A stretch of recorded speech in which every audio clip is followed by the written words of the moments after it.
ladies and gentlemen, you're very welcome to this celebration and book launch at the OECD in Paris. My name is Shane O'Toole, and I'm your host for the event. I'm an architect by training, but nowadays I work mostly as a writer on architecture. I've never designed a school, sadly, but when I was practicing in architecture, I did design a building for children.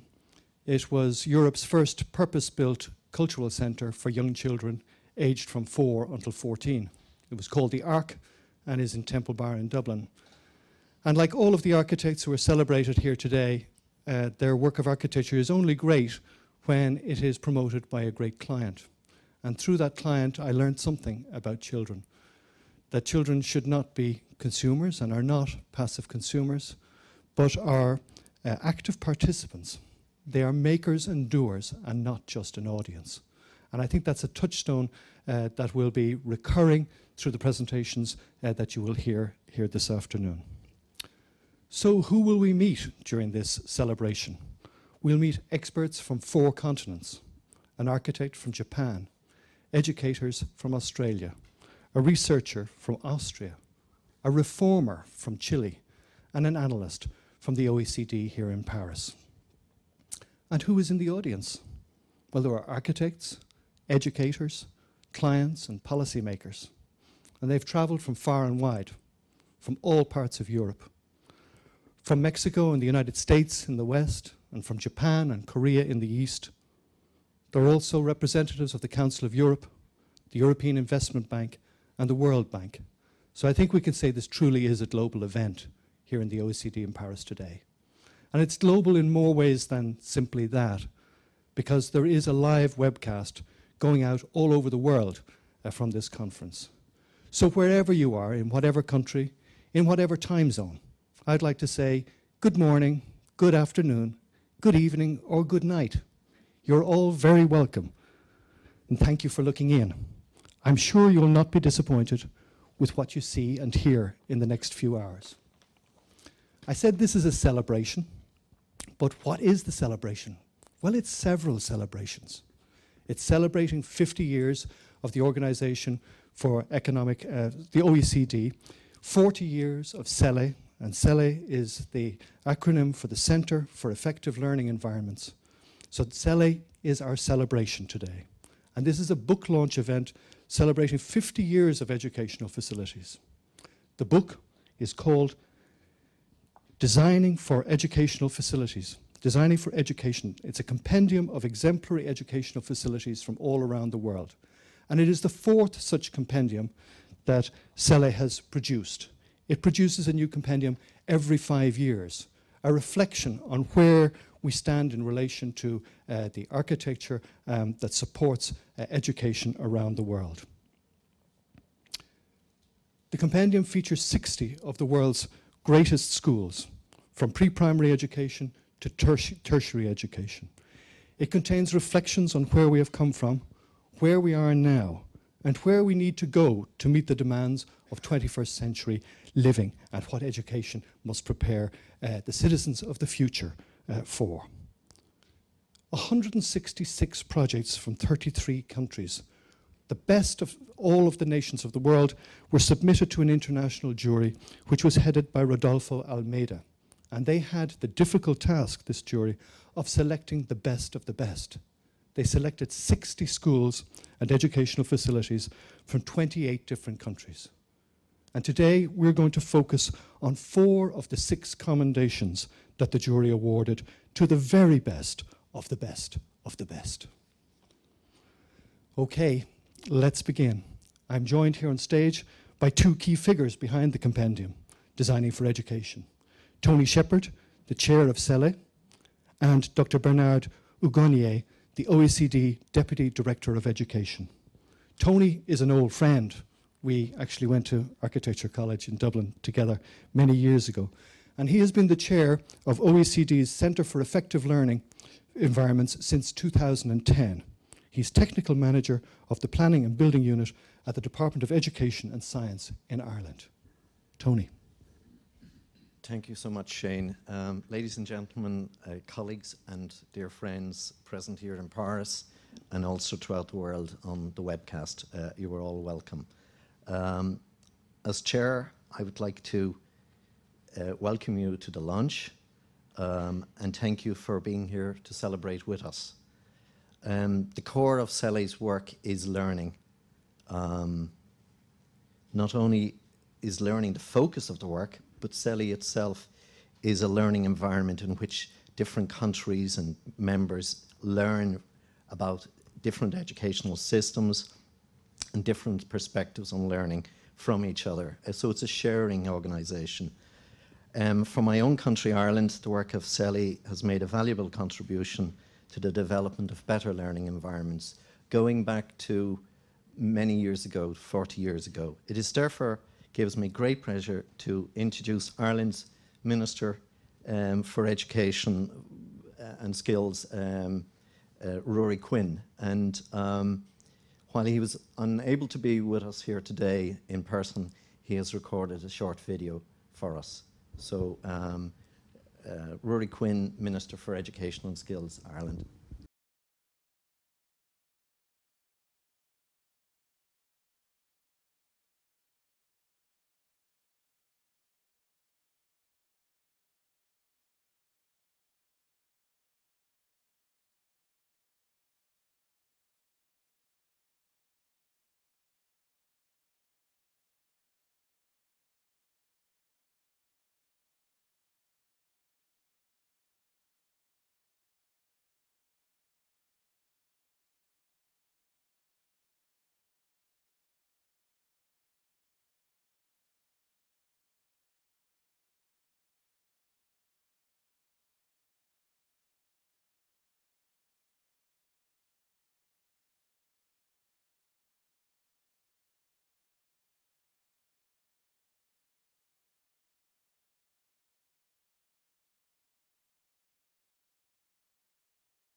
I would like to thank the Minister for his words of encouragement.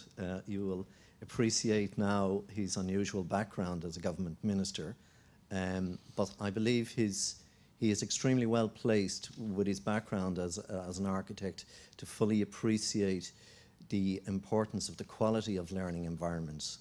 And as a demonstration, a key demonstration or a real concrete demonstration of his commitment to quality of education, he has requested a major review of the educational briefs for both primary and post-primary schools.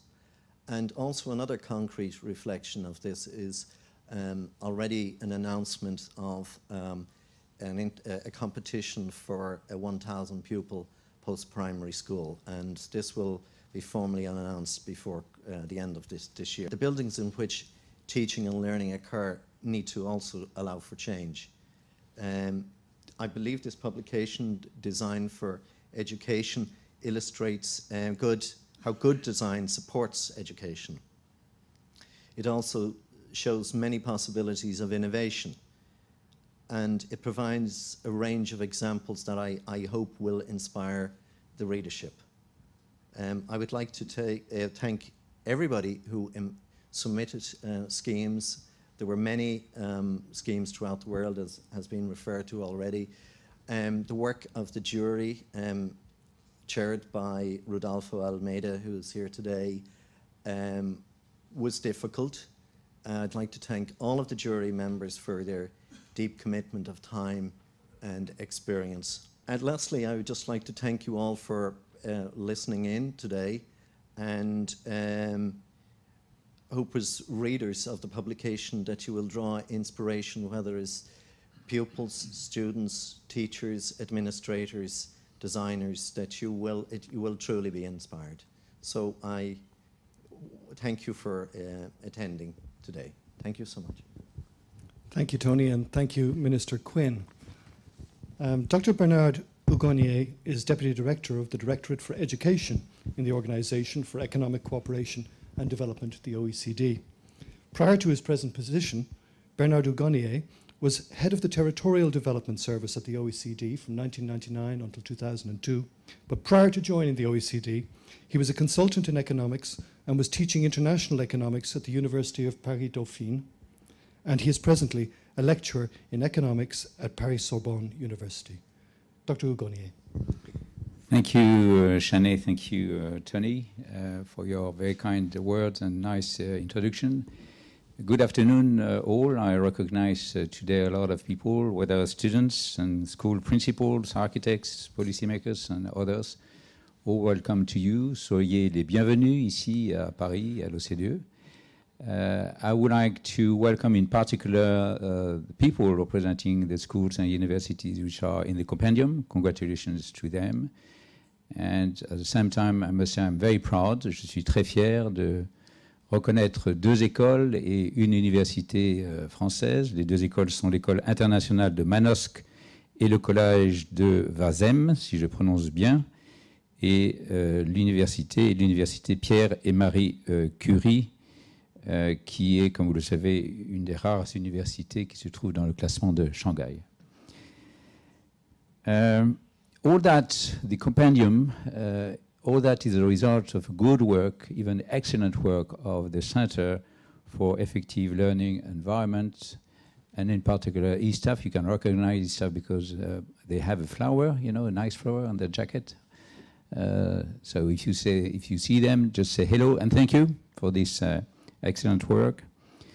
I would like to concur also with the word of Rory Quinn and also your words, Tony, that it is important to recognize the role of buildings and educational facilities because they can serve to improve educational effectiveness and learning outcomes. In that case, we can talk about effective educational facilities. Now, the question is, what do you mean by effective educational facilities? And you know, those are the criteria that the best schools and best universities had to meet in order to be in the compendium. So what are the criteria? Well, there are many. First of all, they need to meet the needs of education and communities.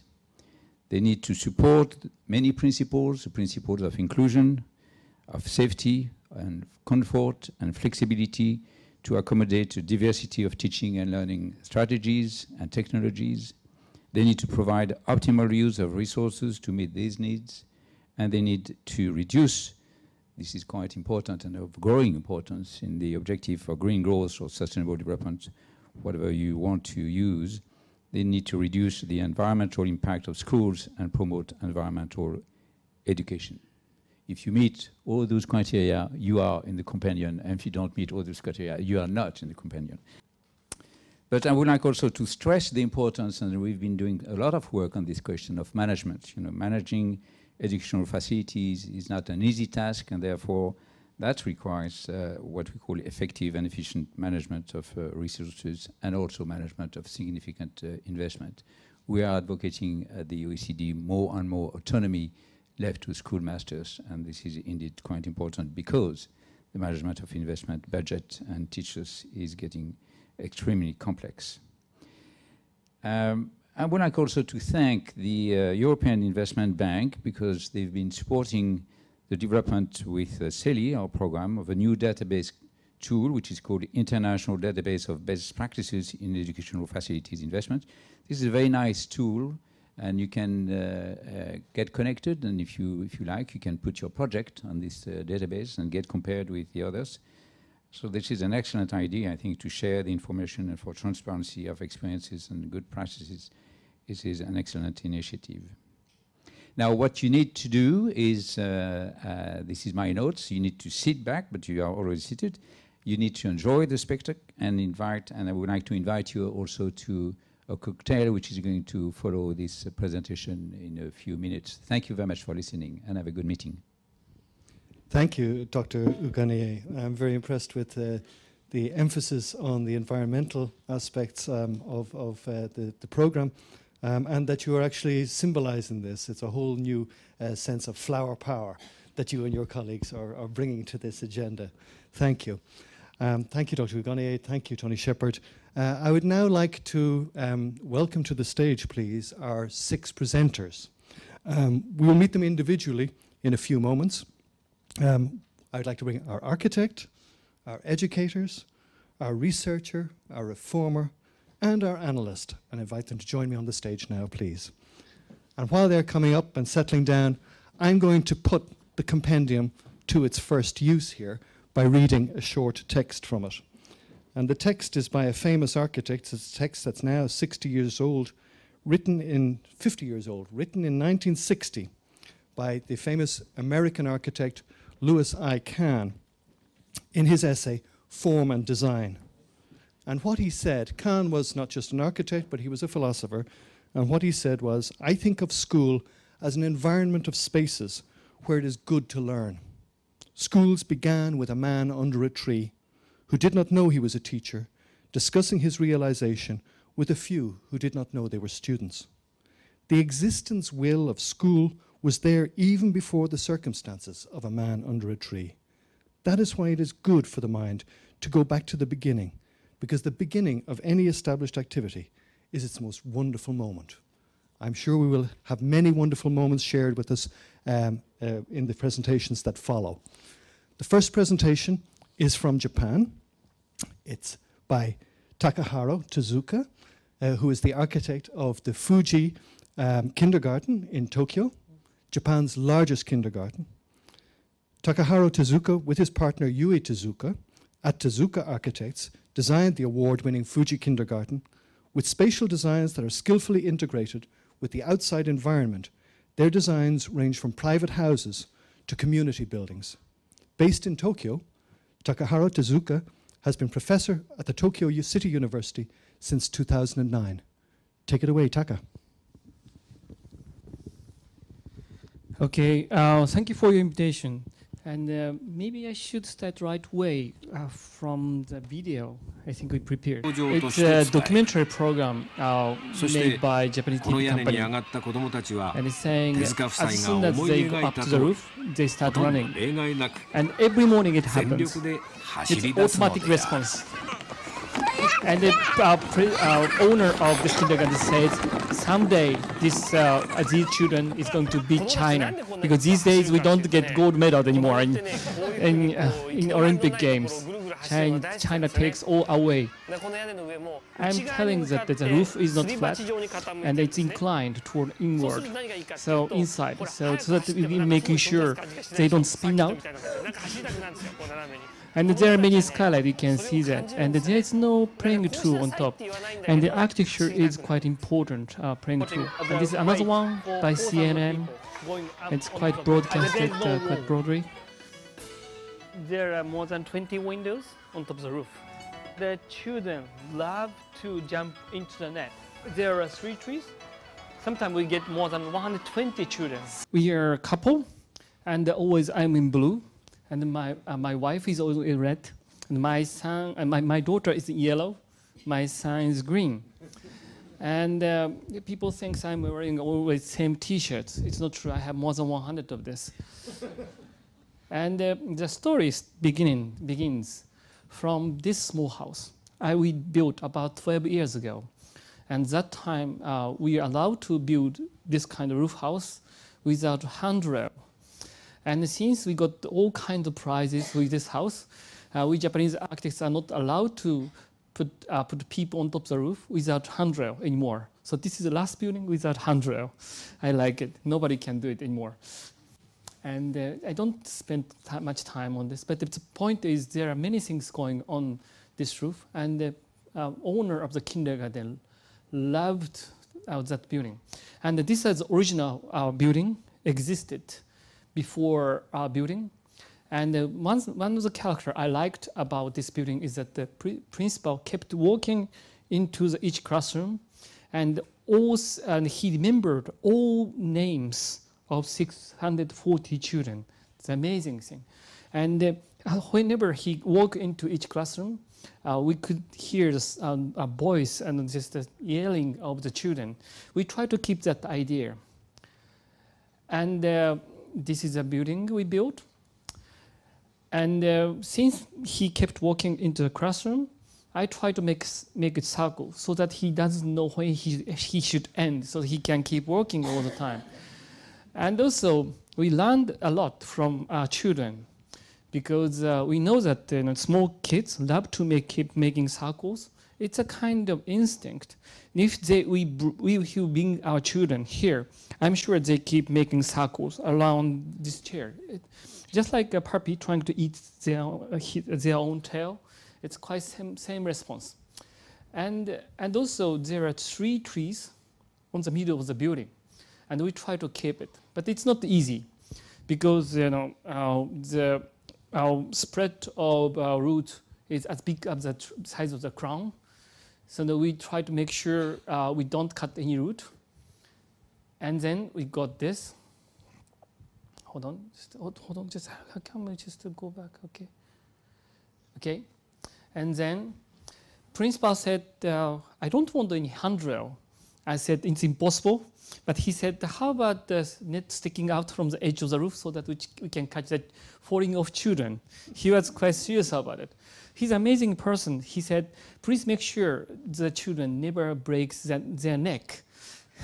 In this kingdom, they are allowed to break their legs and arms. He said, but he said quite important thing. Because people break necks, because they have never break the legs or arms when they were small. It's private kindergarten, but I don't think it works in European countries. And we went to planning application department if we can put a net on the edge of the roof. But they said I'm insane, so I had to go back to the principal. And then he said, no, you have to try it again. And he called the local government. And actually, the guy at the table, at the desk, was from this kindergarten. So somehow he persuaded. And we kept that idea around the tree. And you can see a rope around the tree. It's handrail. Actually, it's illegal now, but the time it worked. And actually, we put this on. After we put this on, and after the inspection, he took it off. So it's illegal building now. And they love to jump into that. It's nothing. They are nothing to do with the handrail. They can see that. And they love to fall into the net. We get more and more. Sometimes we get more than 40 children around the tree. More. And you can see that the boy on the, do you have razor point? No? Is it ray gun? No? No, it's not. Sorry. So you can see the boy on side, and he loves the tree, so he's eating it. And sometimes they put the children along the edge. We can put about 600 children on the edge. And we made a few samples, mock-ups of the handrail, and we tried to convince him we might need handrail, but he chose the weakest one. He said, I like this shaky one, so it's very weak handrail. So you have to make sure you don't lean onto. Actually, you can never break it, but it's shaky. You can see that they're like monkeys in a zoo. And actually, we made sure the distance is just enough to put their leg out, and they can't put their head in. And this is how we feed them. Actually, it's an agricultural class. And the ceiling height is very low, only 2.1, because we wanted to see both sides of underneath of the roof and the things going on top of the roof. And if the ceiling is too high, you can't see anything going on top of the roof. And we don't have time, we rushing here. At the beginning, we couldn't put green on. So at the beginning, it was matte. Now it's green. And this is a gargoyle to collect the leaves on top of the roof. And this is a lake washing place. And there are variation of the water taps. The one on the middle is quite a good one to spray the water to the friends, and the shower on the back. And the boy in front is not washing his boots, he's putting water into the boots. And quite important picture. These days, we are trying to show something, many architects are trying to show something extraordinary structure. But if you go there, you don't see any extraordinary, yet you feel something strange, because there's almost no column. If you go there, maybe if you are in this room, we have one column on that corner, another one column on that corner.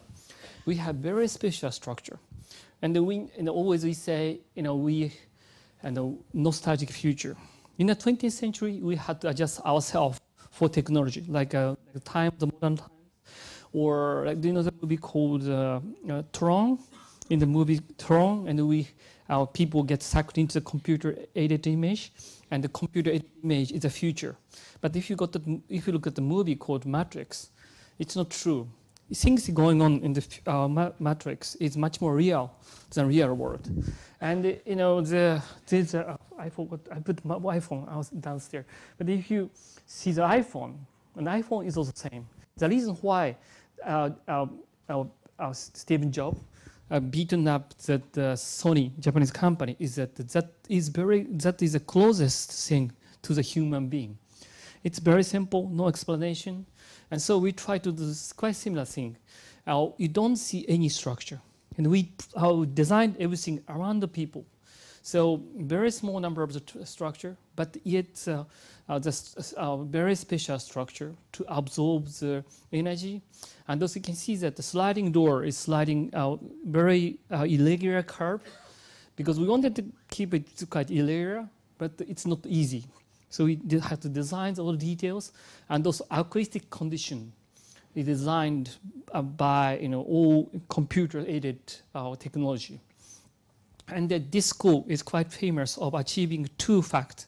One is there is no humiliation or outcast in the class, in the school. And some professors said that this must be the first successful example in Japan, possibly in the world. And principal said, when you make a cage around the classroom or any kind of ape kinds, usually we try to make hierarchy, and always the lowest caste get outcasted. But when you take the boundary out, there is no reason to fight. In this school, and if this boy doesn't like this classroom, he's allowed to go to the next classroom. It's quite successful. And there's one professor writing a paper about it. And also, every morning, TV news starts from this classroom. And always TV cameraman gets surprised that they keep concentration to the teacher. And the principal said, when you are in very quiet classroom, children lose concentration. And we have excellent years. Actually, I had a chat with acoustic consultant. When you put children into very quiet room like this, they lose concentration because they don't have background noise. But we are supposed to be capable of selecting information in very noisy place, in disco, even in disco. So just that they try to bring the noise from the next classroom, but yet we try to control the acoustic condition. So there's many things going on, but you don't see much. And this is how we divide the classroom. And every year, not every year, every month, they change the classroom configuration. They were supposed to help teacher, but they don't. They never do. They never do. No. And this is how they divide the classroom, time to Christmas. And also we designed the wash basin like this, so that they can make conversation around the well. Good for Christmas. And you can see tree in the classroom. And that girl is fishing the boy downstairs. Another monkey. And there's many skylights. Each classroom, at least, I have only 5 minutes, okay. And Each classroom has only one skylight, and no, more than one skylight. So at the time of Christmas, every year Santa Claus brings a present down from this skylight. They can put ladder on. And one day we had a problem because they got a very good-looking American Santa Claus. He stuck in the frame. We couldn't get him out. And this is how you turn on the light. Actually, there are more than 100 string, and to turn on the light, they have to walk around, so they know which one they turned on. It's a kind of consciousness about energy. And okay, this is very academic. How many games going on top of the roof, and the professor found out there are 8 times more games than normal kindergarten. And this is the movement of a child on top of the roof within 20 minutes, from 10 past 9 to 30 past 9. He made 6 kilometers in the morning. And then I show you another one, just 1 minute. Okay, we built annex right next to the kindergarten. If you buy our architecture record this month, and on October, you see this. And it's very interesting building, and we have 7 floors in 5-meter ceiling height. 5 meter height. So sometimes ceiling height is only 1.2. So everything is kid scale, and everything is melted into green. And we try to put our children yellow and green, so to make sure where they hit their head without putting helmet. So actually he banged his head just over there. Then so where we know how we should be careful about. And he climbed on top of the branch. He climbed over the handrails. I found it's dangerous. And then we put children, and they spend time like this. And there's a girl scared of jumping off the edge of the floor. So many things going on. Okay. And we put ropes wherever it's dangerous, and the rope changes. And this is a classroom. There's no furniture, and the ceiling is heaven, sky for children, because they can never touch it. But in this building, they can touch it. It's my daughter. And that's it. That's the presentation. And I drive yellow car. And great thing about this car is that it was production almost 50 years. And we try to make a building like this. These days, Japanese company changes the model of car every year. But this car was in production for 50 years. I try to find the reason. And when it's hot, we open the ceiling. But if when it starts raining, I open the door in front of the glass, and it's underneath of the front window. And but if you forget to close it, when you drive into the expressway, rain starts splashing into, and they're making a pond on the floor. And if you read the instruction, and they're saying, the book is saying there's a lava plug, so they can let the water out from the floor. It's an amazing car. And it's a flexibility. You can be a part of the building. Just we can't design everything for the perfection, but we try to make architecture everybody can laugh. That's the key, I think. You can put many things in. Thank you very much.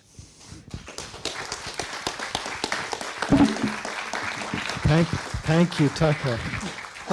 What a wonderful start to our proceedings. From the very beginning, I've seen you draw at this school before. There is a website in Germany, detail.de, and Taka starts to draw the school, but the very first thing he draws is the tree. The building comes after, and it's that idea, I think, that nature is a third teacher, along with the children and teachers, that is so fantastic. And I know that Peter Cook, the great English architect and critic, calls your project A Ring Around a Tree after Ring a Ring a Rosie, the children's nursery rhyme. And I'm delighted too that you paid tribute to the client, because it's clear that without this client this building couldn't have happened. So thank you and congratulations. Our next speakers are educators from Australia, and they are going to present jointly about the school that Martin Culkin is the headmaster of in Melbourne. A teacher and principal in secondary schools in the state of Victoria, Australia, for more than 4 decades, Martin Culkin has been leading the merger of 3 secondary schools into one school of 2,100 students in the suburb of Dandenong. Culkin has a strong belief in collaborative team teaching and student inquiry learning. He has worked to develop new curriculum and pedagogies to engage students more effectively and to improve educational opportunities. Martin is going to be joined in this joint presentation by Dr. Julia Atkin, who's an independent education and learning consultant who assists schools in Australia and internationally in basing their design on all aspects of education, on a deep understanding of how people learn. She has received a number of prestigious awards for her work, including being named one of Australia's Smart 100. Tough title to live with, that. A list of 10 people in 10 fields making a difference to Australian society through innovation. Martin and Julia, there'll be a short video first and then you'll take over.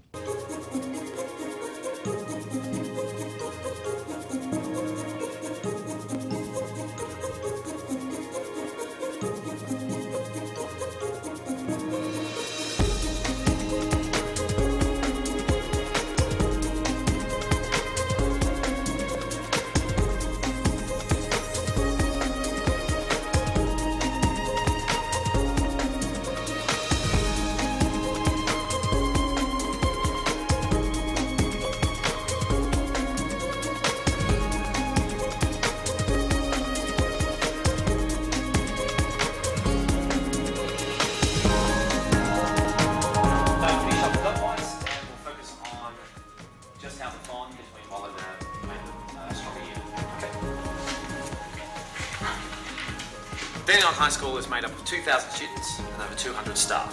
We're divided up into 7 houses and we have schools within the schools. So there's a head of each house and there's sort of like the honorary principal of each of those houses. It's a fresh, dynamic, interesting way of teaching where the students are inspired by the innovative techniques that we have, like team teaching, use of technology, all that type of stuff. It's an exciting and dynamic place to teach. Hello, I'm Martin Culkin. I'm the principal here at Dandenong High School. A school that I've been at in its 2 forms since 2000. The period of the post-merger of the 3 schools from 2000 has been a most exciting time in our development as we've shaped up a new school of over 2,000 students in a community of learners which comes from 67 different language backgrounds in an environment in Melbourne, which is a very poor part of our city. Our work has been focused around producing a model, a new curriculum, a new approach to our pedagogy that is driving forward to engage students in a better way in their learning, with a view to them having the opportunity to direct their own learning, for the learning to be personalised, and for the learning to take place in a purpose-built environment. I really love what's happening to the school the last few years. It's become a really dynamic school. It's great to see the young people really learning and enjoying their learning. It's all designed around outcomes for the young people. Hi, I'm Jasmine and my photo was accepted into the National Gallery of Australia. Hi, I'm Iman and I won the Australian Taekwondo Championship in Canberra. I'm Ismina and I play the lead role in the school play Medea. Hi, my name is Andrew and I'm one of the school captains here at Dandenong High School for 2011. Our new learning spaces are innovative, they're inspiring and they reflect 21st century learning. This school provides outstanding opportunities for all its students. Dandenong High School is a multicultural school that reflects the diversity of Australia.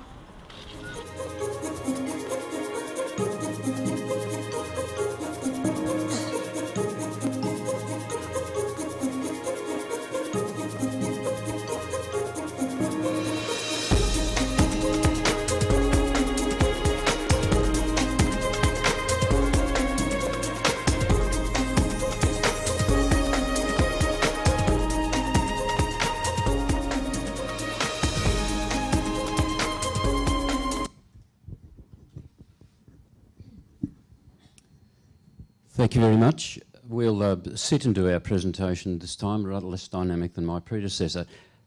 What we'll do this afternoon is take you through a brief synopsis of a story that goes back now 5 years, and we'll do that with a PowerPoint presentation, and I'll share that with Julia. So if you could have that presentation. I wish to say from the start, though, I'm here representing a team of people that has worked on this project, along with Julia, our architect, and Mary Featherston, constitute that core team that have done this work over the time. I'm going to move quickly through some features of the experience that we've had to give you an impression of the detail of the work we've done. The early work goes back to 2005. It's a time that we ascertained a context, talked around a merger of 3 schools in a district, considered writing a rationale, early work in developing a vision and a purpose, making sure we honoured the history of the schools, and searching for ideas, searching for ideas. 3 schools, very, very different schools, as different as you can possibly imagine, not exactly close to each other, massively different in size, massively different in age. The scope for redevelopment was enormous. The potential, though, in gaining agreement, a very difficult task. The drivers for change. Some people say in the community the government told us to do things. The government did not tell us to do things. The evidence we had to direct our work was clear to us. The audit of curriculum showed that none of the schools were performing and offering a curriculum that was rich and diverse for the community, increasingly irrelevant in a community that's constantly changing. The pedagogy, the curriculum, the approaches to teaching and learning, significantly dated. Demographic studies, though, showed that we had a long-term enrolment, so the task was a soundly based task. There was also the possibility of a major capital works program. The area of Dandenong, very poor area of Melbourne, and an area that our government, our state government, had targeted for a major regeneration of the city. And that constituted the development of not only our school, but the local hospital and some of the technical and further education development. The notion of a precinct, a broad precinct of education in our area, they were the things that were the collective drivers, I think, that I would wish to highlight. The issues, though, that faced us were many. A school of 2,100. The schools prior to that had been much smaller. Community was saying, a very large school to send my child to. How are you going to do it? What curriculum? What were we going to do? What approach to teaching and learning? What kind of physical environment? Dealing with a very complex cohort of students. Our student community is made up of more than 67 language groups and constantly changing.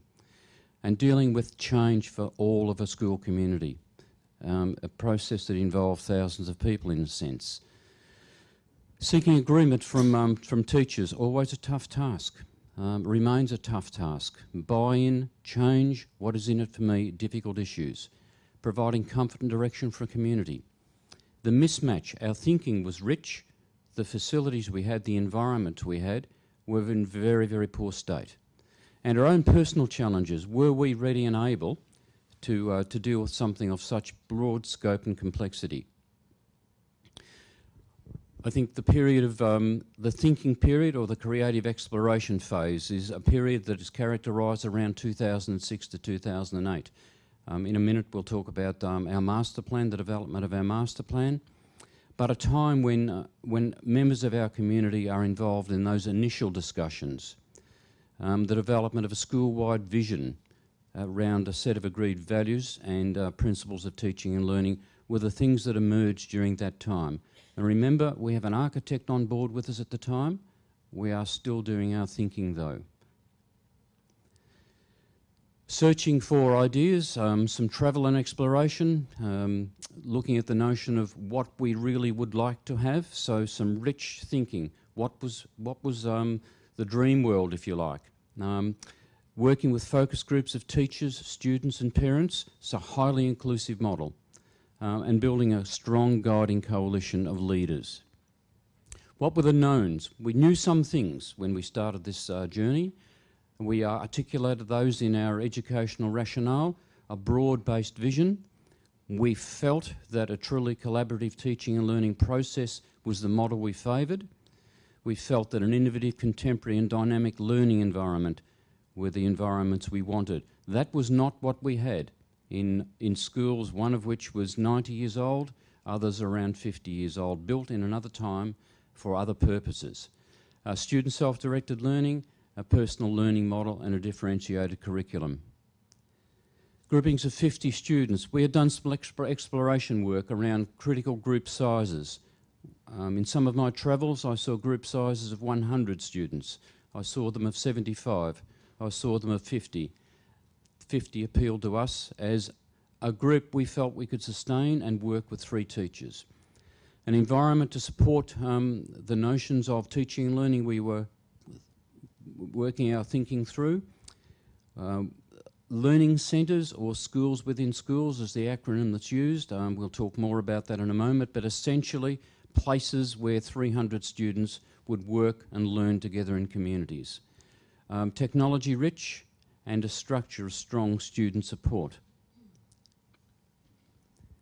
The schools within the schools model, the key principles of that, as I've said, 300 in total, 150 students per floor, double-storey buildings, whole year cohorts of 50 students, so each learning centre, for example, in our model has 50 students from each of our 6 secondary school year level models.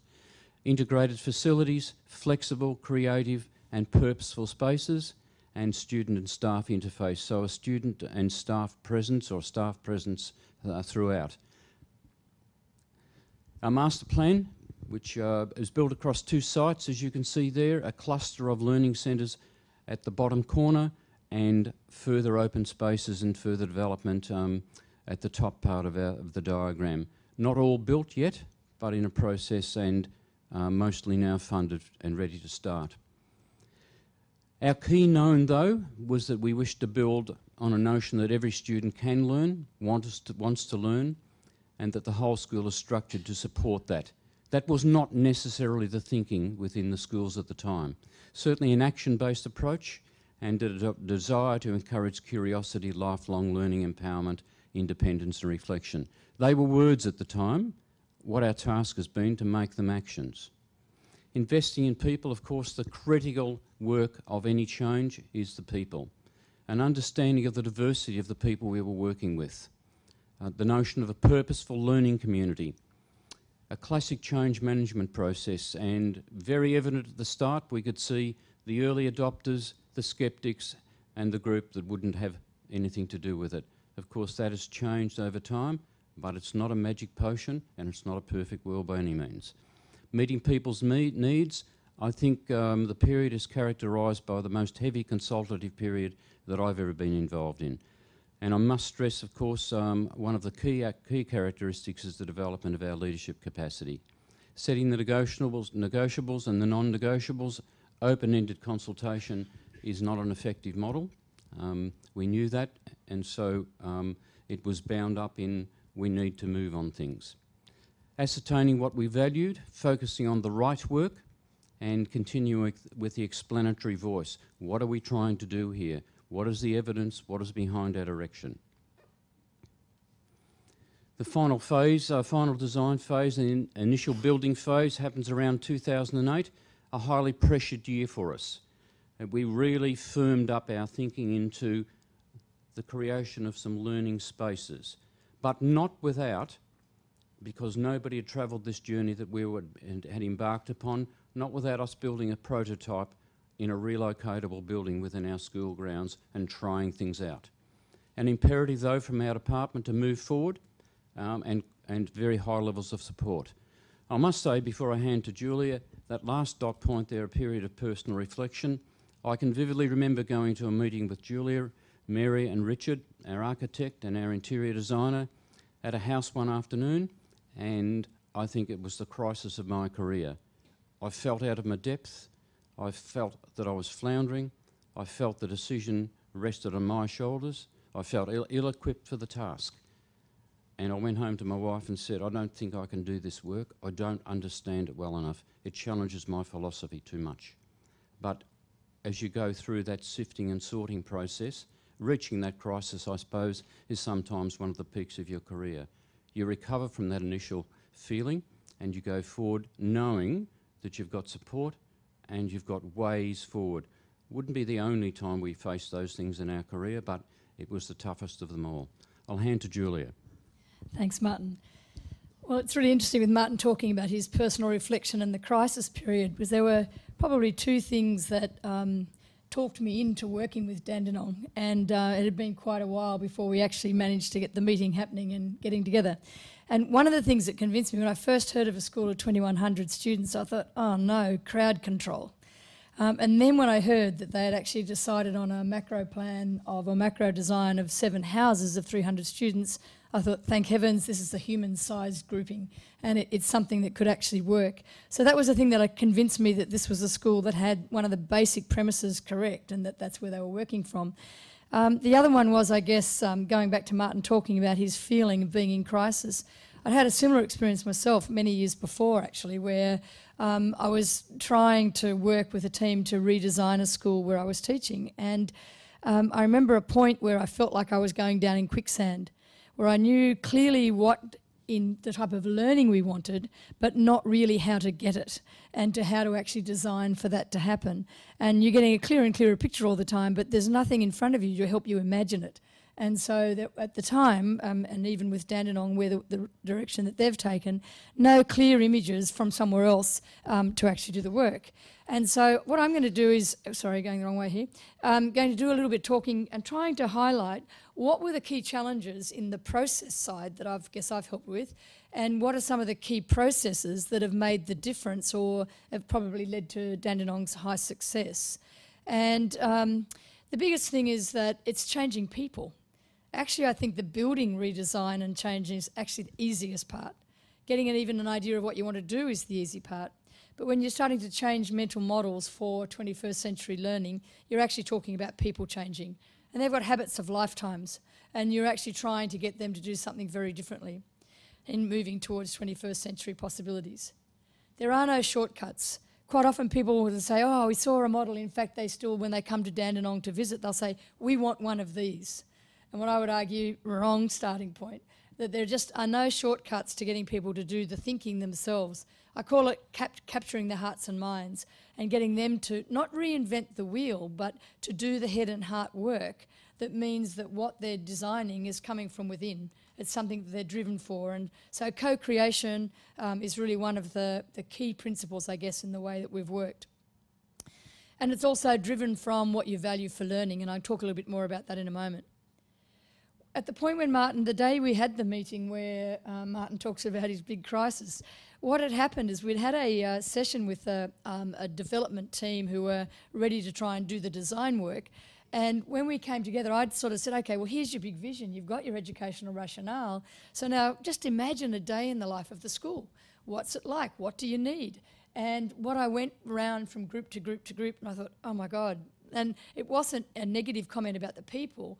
It was just that they could not imagine what they hadn't sort of come across before. So, and what they kept doing was wanting to tinker with their old model. You know, we could just push this here or do that here, but they had no real way of imagining afresh. And so stimulating the educational imagination is a really key one.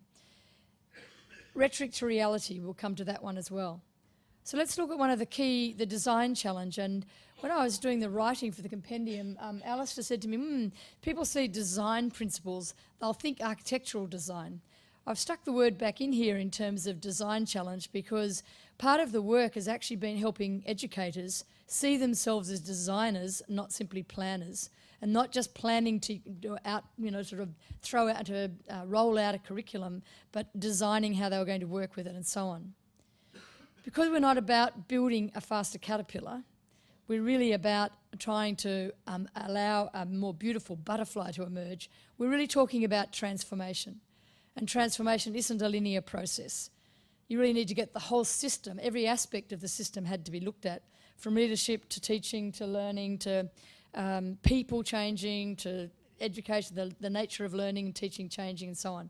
A linear plan's not appropriate because you never know what's going to happen. So you have to be totally responsive to the things that emerge as you go along and always driven by what it is that you think is important. Dialogue, not debate.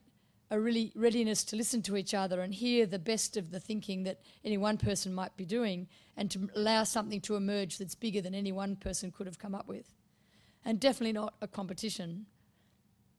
So key processes, I'm going to focus first on the educational key process and then turn more to the actual design key process in terms of how we came up with the spaces. Values and vision-driven development. That could be a lot of people talk about shared vision, shared values, etc. But really it's a key thing that I want to try and get at here is that in the industrial era, most of what people did in practice was imposed from the outside. If you think about the outside of those circles, and what people were asked to do in schools was very much an imposed message from someone outside them. And I guess my work's been trying to turn that around. Like, I think it was some of Christian's writing that I read that the original practice of having 63 square metres on average for a classroom was, I don't know whether this was you, Christian, I think it was, and basically it was 1 metre squared for each student, 1.5 metres for the teacher, and 1.5 metres squared for the stove. And when you look at what's going on in schools still design, or the amount of space that's allowed for schools, that practice has gone on in an unthinking way. Kids have grown, we don't have a stove, teachers probably need more than that space. Anyway, but we keep on doing it because it's sort of almost like an embedded practice.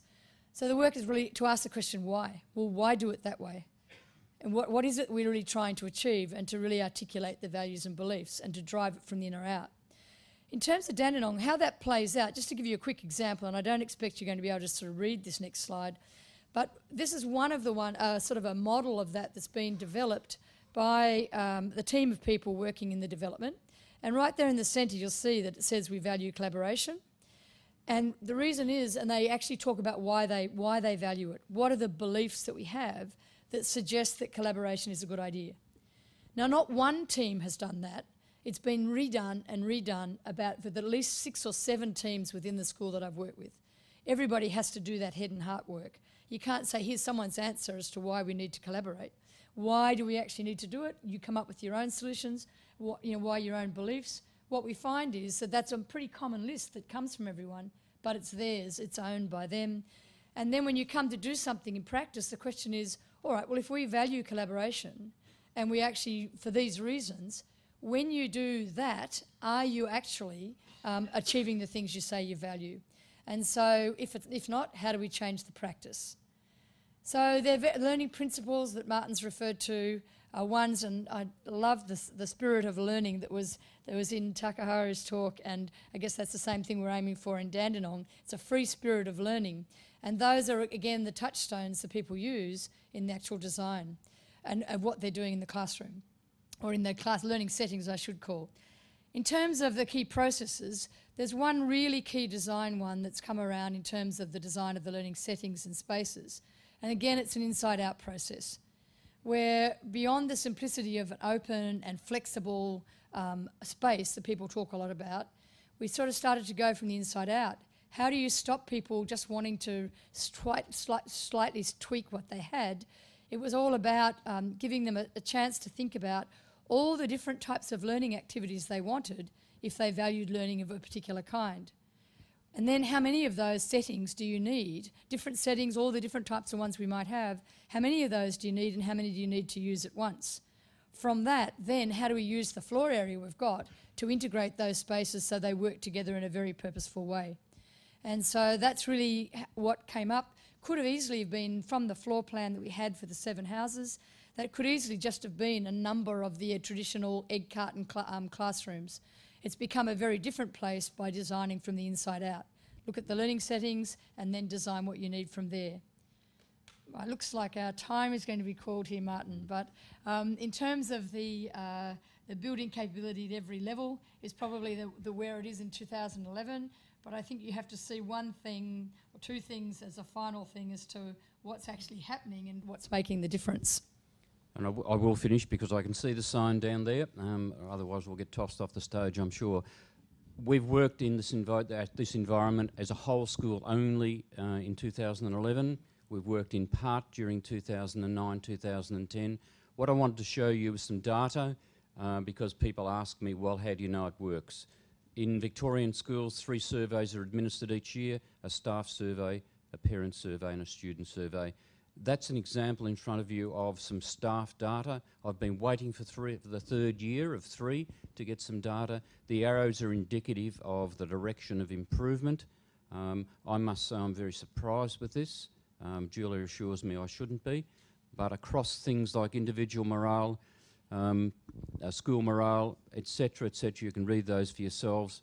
Across 16 different measures, we have some remarkable outcomes, I think, and we're very, very proud to see that, and I'm quite astounded that it's happened in such a short time. So, flicking through, we've got a remarkable environment, which you can see some of the pictures in the compendium anyway. So, I'll finish there, Shane. Thank you.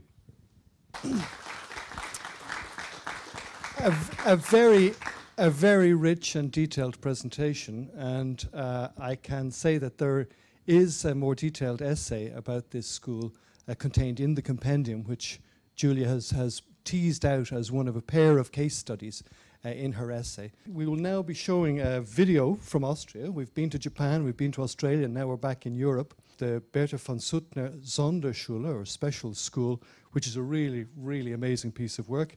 And then we will have a presentation from our researcher, Cristián Cox. Cristián is the Dean of Architecture and Building Science at the Vienna University and professor at the university since 2001. He has been chairman of the Architekturstiftung Österreich, which is the Austrian Architecture Foundation, since 2000, and he hosted the OECD conference, Imagine, Exploring Radical Visions for Tomorrow's Schools and How to Make Them Work, in Vienna last September.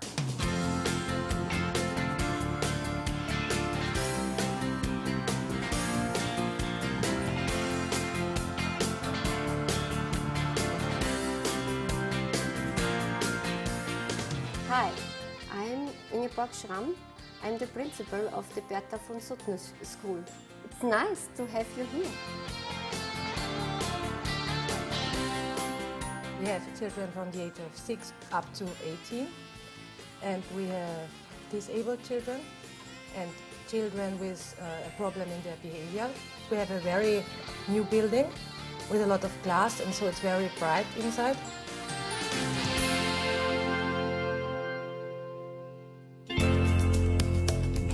Children like to paint a lot, and we have a lot of equipment to do it, and they like colors, and especially the disabled children like it. They love to work with wood and nails and hammers and build like small things.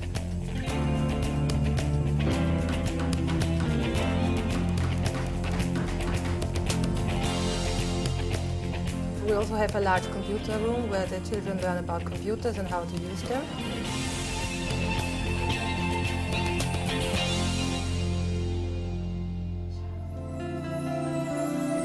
We have a room with a water bed for the children to relax if they need it.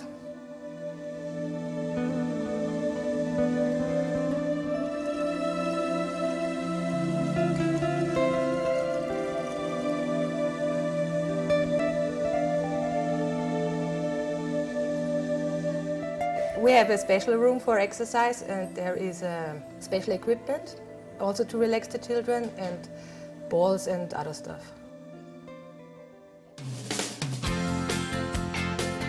Every class has cooking as a subject. Some children have it for 10 years, I think, and a lot of hours, especially the disabled children. They have about 6 hours per week.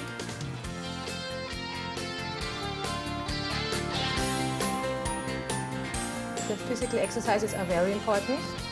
We have a great gym downstairs and also outside, and we have special trainers sometimes.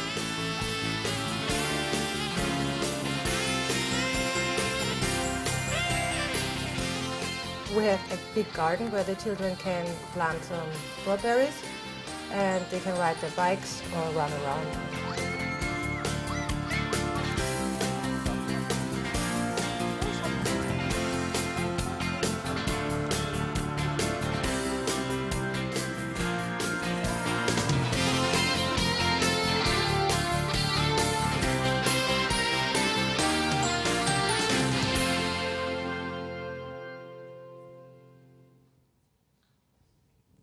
congratulations to everybody involved in that project. Cristián is going to broaden out the discussion, I think, though, about learning spaces for the 21st century in general. So, Cristián Kuhn. And we have so far seen 3 extraordinary examples in the presentations. And the question for me is, will they become ordinary examples in any time soon? Are there new typologies emerging that will be the general typologies of schools in the 21st century? And I am very optimistic that this is the case and that we are approaching new typologies. However, the classical teacher-centered corridor and classroom system has been around for over 200 years. And I think it has survived so many attempts to do away with it that it is important to understand its history and the forces that shaped this corridor and classroom teacher-centered system. And I want to take you on a short journey, historical journey, that I would like to start with this image, a famous painting by Jan Steen from 1670. And it shows a village school in Holland. And what we see here looks very chaotic. Children are doing lots of things that we believe have nothing to do with learning. If you look at it from a constructivist theory point of view, probably all of these children, or most of these children, are engaged in some sort of learning process. But at first glance, it looks rather chaotic. And some art historians say that this is a critical image that wants to show how bad things were at that time. But I don't think so. If we go to the next, I have to do this myself. These are contemporary images from Jan Comenius' Orbis Sensualium Pictus that show the idea of the school as a large space with the teacher and the pupil sitting at desks and working. If we take a step 150 years into the future, this is another village school in Germany, and the atmosphere is completely different here. So you see that the students are now sitting in rows. The teacher is armed. This is a difference. He has a cane in his hand. Another difference is that the girls are sitting on the sidelines and the boys have the pole position. So the girls are balancing some things on their knees. So it's a different situation. And what has happened between these two images? Certainly there were revolutions, political revolutions, but probably the most important revolution was the Industrial Revolution. We are right in the middle of the development of the machine age here. And this school is meant to drill people to work under the conditions of the machine age, to work within a system without questioning it too much, pushing the right button at the right moment. If we take another step, 75 years into the future, into modernism, this school certainly looks very, very different from the German village school. So there is light, there is air, there's a very different architecture. But if you look at the classroom, little has changed. Some things have changed. Boys and girls, again, have equal positions in there. There is still the idea of a homogeneous society. It is a new turn in the development of the machine age, of the industrialized society, more towards something like the third sector, so administration becomes more important. Girls and boys are both needed for this society, so they both get education. What is also interesting here is the teacher has disappeared on the image. This is not a snapshot. Somebody thought about how to arrange the image, and the idea that the space itself, that the setting creates discipline is very important here. So you don't need the cane anymore. Discipline and control comes by the environment and by the complete setting of the school.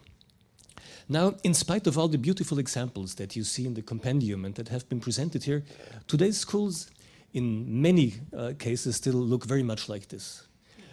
And if you take the nice children out of the image, which are smiling, the machine, the raw machine, looks like this. And this is really a grim image that is still the standard image, I believe, in many countries, including Austria, I have to admit.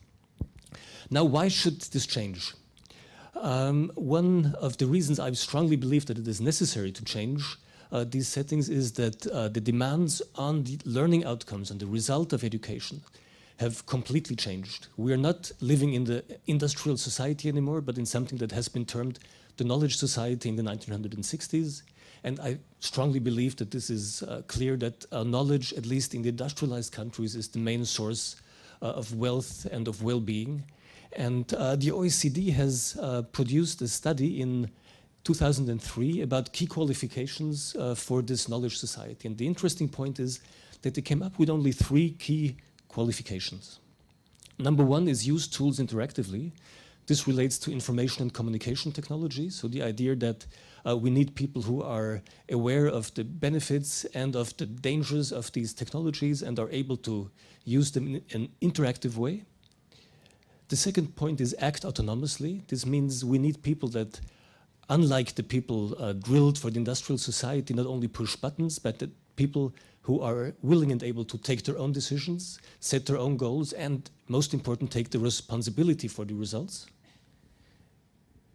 And the third key qualification mentioned in this study is interact in heterogeneous groups, something that to one part relates to globalization, to the necessity that global collaboration will become more and more important, but also within nations, migration creates situations where a lot of communication and in heterogeneous groups is necessary. And the third aspect I think that is important here is that different age groups have to collaborate in teams, and that an aging society will create situations where very young and old people work together, which I think is a very good thing.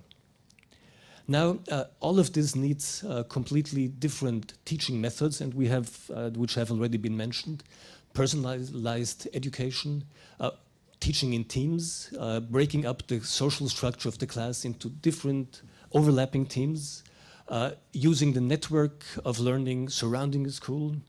So the methods are clear, and I believe that some features of the new school of the 21st century are emerging, and I want to present 4 of these features. Feature number 1 is flexibility. It has been mentioned, this is a dangerous word, the option to create different learning arrangements. This does not mean that you have to fall back to the idea of the open plan. The granularity of different sizes of learning spaces is important, combined with a good regime of time, a sophisticated regime of time. So flexibility means much more than just sliding doors or some sort of machinery. I can't go into detail into this point. The second aspect was already mentioned, clustering, the small school within the big school, on different levels and hierarchy of clusters that play together. The third feature is the idea of a core, a common center, a meeting place and melting pot for the whole school.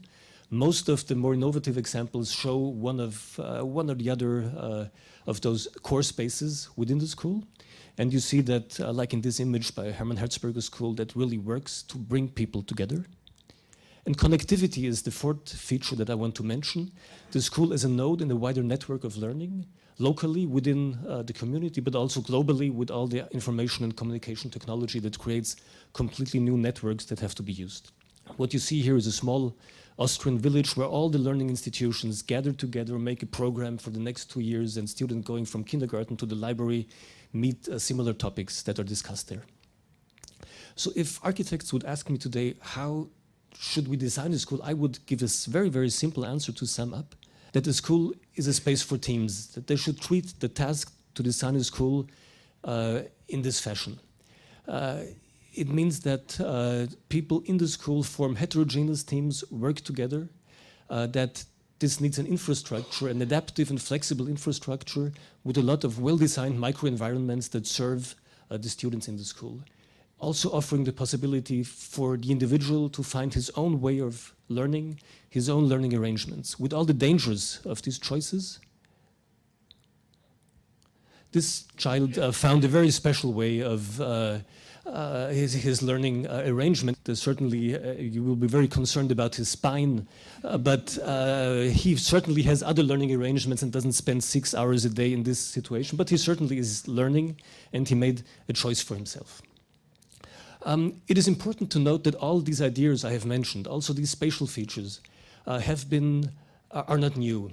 There was a wave of innovation in architecture and in pedagogy 40 years ago, in the time between 1965 and 75, where all these things were here already. And it is important to think about why didn't it work out? I want to give 2 examples. This is the famous SCSD system, developed by the Ford Foundation by Ezra Ehrenkrantz, an architect, an American architect. And this was the model for over 2,000 open plan schools that were built in the United States between 65 and 75. And it was a complete failure, to be honest. After initial very positive results, People complained about a lot of things, about bad acoustics. They complained about the ventilation problems, because the idea here was to close these schools, to introduce artificial lighting, artificial ventilation. But the most important problem was that the teachers were not trained to work in these schools. They were not trained to work in this environment, and they were not involved in the design of the schools. And they had no intention to live up to a model that was not understandable for them. The structure here is famous in architecture because Norman Foster was strongly inspired by Ezra Ehrenkrant's technologies, and this is actually the basic model of Foster's architecture. I want to show a second example from Austria. This is an open plan school in Carinthia, and now you see the architects testing the flexibility of the school building, but the teachers did not really get along with it because they were definitely not part of the process. So what makes me still optimistic that it will work this time, and that the special models that we have seen today and that are published in the compendium will become the standard models for the future? There are two reasons I would give here. Reason number one is that we have learned that participation plays a key role in the whole process. Participation is a tenuous process. It costs time, it costs money, but this money is well invested, not only to keep people satisfied by tricks of giving them the feeling that they have been engaged, but mainly because they have an enormous knowledge about the quality of space. They have an enormous knowledge about how to run a school, and they really make better designs. So this is well invested money, and I see that many of the successful, more innovative schools have included into the design process a strong process of participation. The second reason is that in the 1960s there was the idea of neutral space, aesthetically neutral space that would be given to the users, and the users would fill it with life. I think that this was a misunderstanding, that users felt left alone by the architects.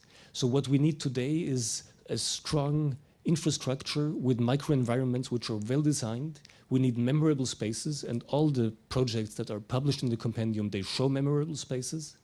And we have to find the balance between over-design, between blocking the future for future developments, and too much neutrality in the structures. So this was my theoretical reflection about maybe the three schools that we have seen, and I think all of them fit into the bigger picture that I hope will become reality over the next 10 years on a global level. Thank you very much.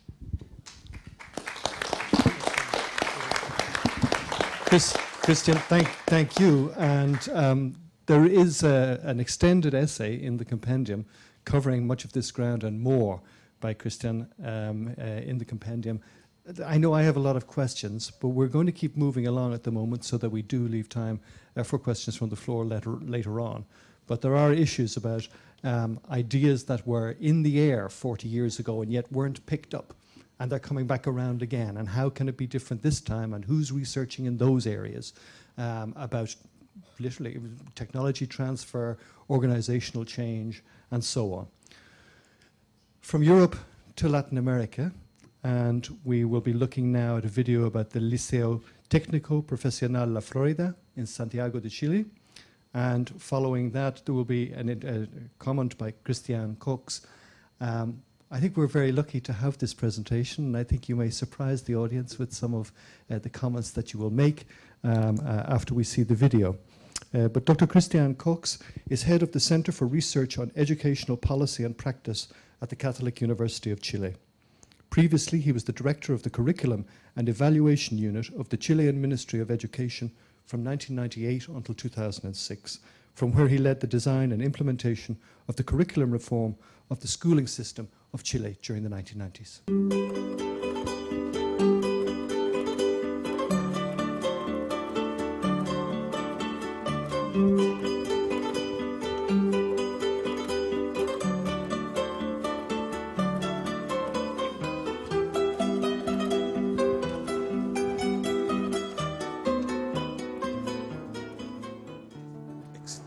Un terreno eriazo, existía un objetivo de muchos dirigentes sociales de mejorar esta zona.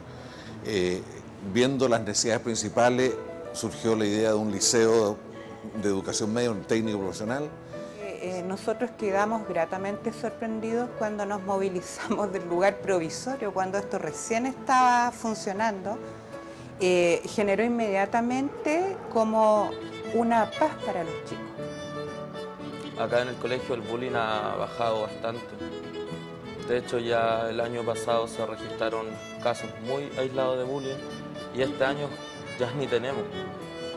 Porque se abre el espacio, la gente puede convivir, los más chicos con los más grandes, y es lo que da nuestra infraestructura. Este recorrido de caracol que ellos hacen para descender en los recreos, este ojo que está acá, que la luz entra por todas las ventanas de las salas de clase, que ilumina todas las salas de clase, que nunca hay oscuridad al interior de ningún espacio. Está diseñado para que nos llegue la luz, ¿no? El edificio ha mejorado por lo menos en educación y se ha visto también en Sims, en pruebas de medición a nivel comunal también se ha visto. Acá no hay alumnos durmiendo en la sala, por ejemplo, ¿sí? Hay alumnos proactivos que en la sala se comportan como deben comportarse, la práctica pedagógica fluye de manera natural y eso es una conquista que no ha sido fácil. O sea, yo creo que lo importante es que viene desde la base, en segundo lugar que respondía a una necesidad muy latente en el sector y en tercer lugar que el proyecto se fue gestando sobre la marcha, el proyecto educacional, educativo. Bueno, nosotros los estudiantes lo bautizamos como el elefante blanco. Nos daba mucho para imaginar. También lo bautizamos como el barco porque en la punta se hace una proa. Entonces al principio nosotros igual imaginábamos con el colegio. Era bastante lindo y no sé, pues igual fue emocionante cuando llegamos acá al liceo.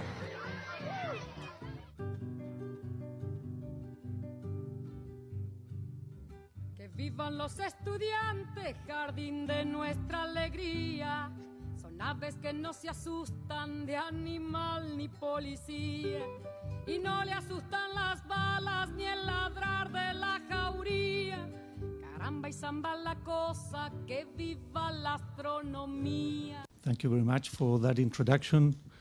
My most sincere thanks to the OECD Center for Effective Learning Enviroments, CELE, for inviting me to be part of this celebration of the best architecture at the service of education in the world. Not being an architect, nor a head of a school, and a bit awed by my colleagues here in the podium, I'll try to contribute from my experience as in educational policy in Chile.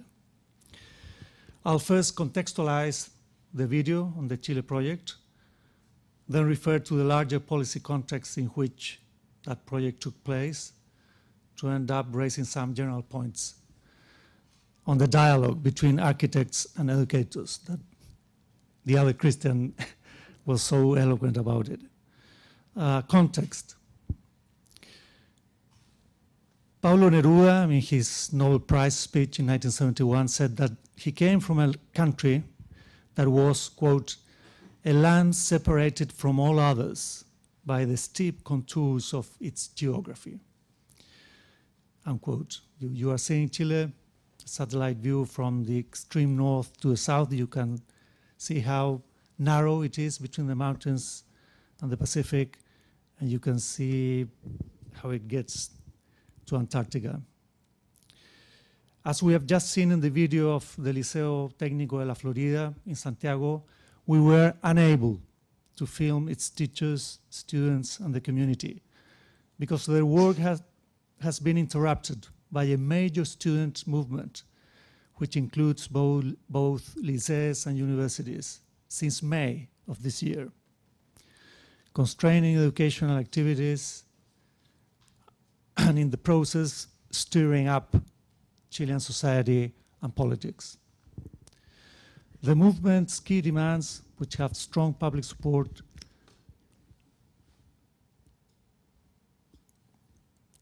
are to eliminate the public funding of for-profit educational institutions and for the state to become more proactive in funding higher education.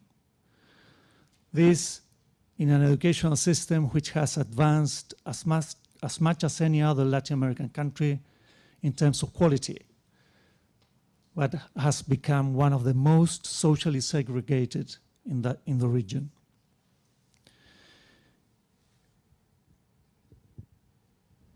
In Chile, then, it is not only geography that separates. Nowadays, it is also education. And it is the task of politics today and of educational policies tomorrow to find better answers to the needs of integration and social cohesion that the student movement is demanding.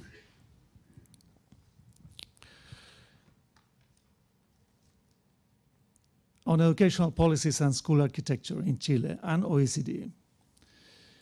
The development of Chilean school architecture in the last 5 decades reveals a distinct three-phase pattern.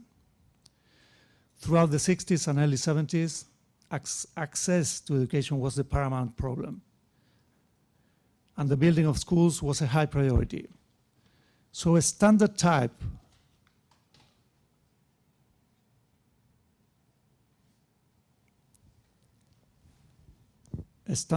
of construction was defined and implemented by a national central institution. The buildings, though safe and adequate for the implementation of a national curriculum, did not consider the value of diversity, nor vary it according to climate or local contexts. Neither were teachers and community considered in their planning and design phases. During the authoritarian period of military government that followed the breakdown of Chilean democracy in 1973, and particularly in the 1980s, the public educational budget fell by a third in real terms, and a radical privatizing educational reform led to a drastic drop in school buildings. In 1990, with the return of democracy, there was a change of paradigm. State and centralized criteria were combined with those of pro-choice and competition, the dominant legacy of the authoritarian period. Over the next 2 decades, this unusual mix became the only politically viable vision for supporting both development and democracy. Education became the strategic means by which to obtain both these values, with emphasis on expanding access and improving quality and equity, supported by a 4-fold increase in public education expenditure. By the latter part of the 90s, Chile approved a reform which provided a full school day for every student, and as a consequence, it implied the greatest expansion of school infrastructure in a century. To explain, while over the previous 25 years, Chile had achieved 100% coverage for primary education and over 3/4 for secondary education, one of the best in Latin America. It had done so by organizing schools into 2 daily shifts of students per building. Now the goal and challenge was to build the necessary infrastructure for a full school day to all students. The longer school days need was directly connected to a new curriculum, in its turn an attempt to answer to the new competencies demanded by postmodern society, i.e. economic development, modern citizenship, and personal life. In short, the higher cognitive skills required by the new curriculum demanded more time. The time required for exploring and analyzing in education is greater than that occupied by lectures and dictation. Essays and project pedagogy assumes longer test times than multiple choice tests or responses from closed sources like summaries or fact forms. In contrast to the 1960s, there was not accepted standard architectural model now, but rather schools were built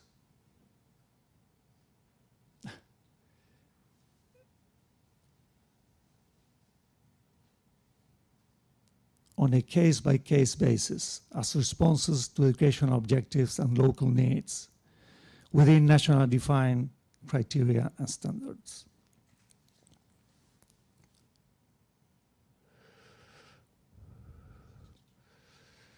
A mix of centralized criteria and standards and decentralized units and capacities responsible for designing and executing them produced a true revolution in school architecture in the country. No single new building was the same as another, and all of them, close to 3,000 in a system of over 9,000 schools, complied with high nationally defined standards. The new criteria require projects should involve consultation with educators and the local community, which meant that architects had to design listening to this new voice. And educators on the part had to think about new possibilities of relating to and working in the new buildings and spaces. Looking across these cases, a new pattern of architectural answers can be identified. Thus, a new vision of teaching, which emphasizes teamwork, as was underlined by Cristián, led to a redefinition of their own practice, own spaces in schools. The new curriculum's emphasis on competences rather than declarative knowledge as the principal goal of the educational process require flexibility about how classrooms, libraries, schoolyards, and laboratories were to be used. In fact, spaces that had been largely ignored for education in previous public educational infrastructure projects acquired new uses and meanings and became essential components in the design of a new building. Lastly, and most importantly, the prolonged exposure, almost a decade, of Chile's architectural profession to an annual competitive bidding for school infrastructure design led to many projects bringing a combination of art and innovation to school buildings and spaces, thus structurally contributing to a richer and deeper formative experience for the students and teachers. In Chile, these 5 decades of evolution of school buildings are strikingly similar to the pattern of change analyzed for OECD countries in the opening chapter of the compendium. Many countries seem to have experienced a comparable journey. First, standardized design issued by a national center that seeks to optimize resources as well as the use of new technologies. Second, a change to a case-by-case approval approach, where projects are contextualized. That is, they take account of the surrounding environment and the needs of the local communities, and uses as decisive factors in the design process. Third, a similar evolution from none to some, and then a growing dialogue between educators and architects. Fourth, both nationally and globally, similar cautionary lessons about the gaps between these two fields and the need to effectively bridge their disciplines to achieve a better fit between educational practices and the buildings and spaces in which they are contained. My third topic, if there is time, I would like to open up on this key relationship just a bit on this dialogue between architects and educators. If architecture at its best has the power to generate calm and provoke imagination, where there was restlessness and anxiety, as Pedro Yáñez, the student leader from Liceo La Florida, told us in the video, then its key role in education cannot be exaggerated. To enhance this power and ensure that it fits the purpose, the dialogue between architects and educators needs to be deeper. To be fruitful, a dialogue has to share a common language, common criteria, and I would argue some common values. My experience is that this common base is not always easy to find between education and architecture. Both fields have, of course, their own knowledge and principles of practices, their own core business, which do not naturally converge. When they interact at the start of a new building or on an ongoing basis, as it happened in Chile over a decade and a half, architects tend to learn about schooling by reading about education's requirements in the knowledge society, and on occasion studying the new pedagogical paradigms. And from this theoretical knowledge, start designing. This is the experience in Chile. and in Latin America. They very rarely observe systematically how actual classes or teachers and students interact in different contexts and spaces. Their client educators, for their part, do not have any specific preparation on the uses of space and buildings in education, and neither have they developed criteria for assessing solutions in this domain. They enter the dialogue, therefore, with no more knowledge than their own practical experience, which necessarily looks to the past. And when they use the new buildings and spaces, their value and potential can often be missed, as it is invisible to their untrained eyes.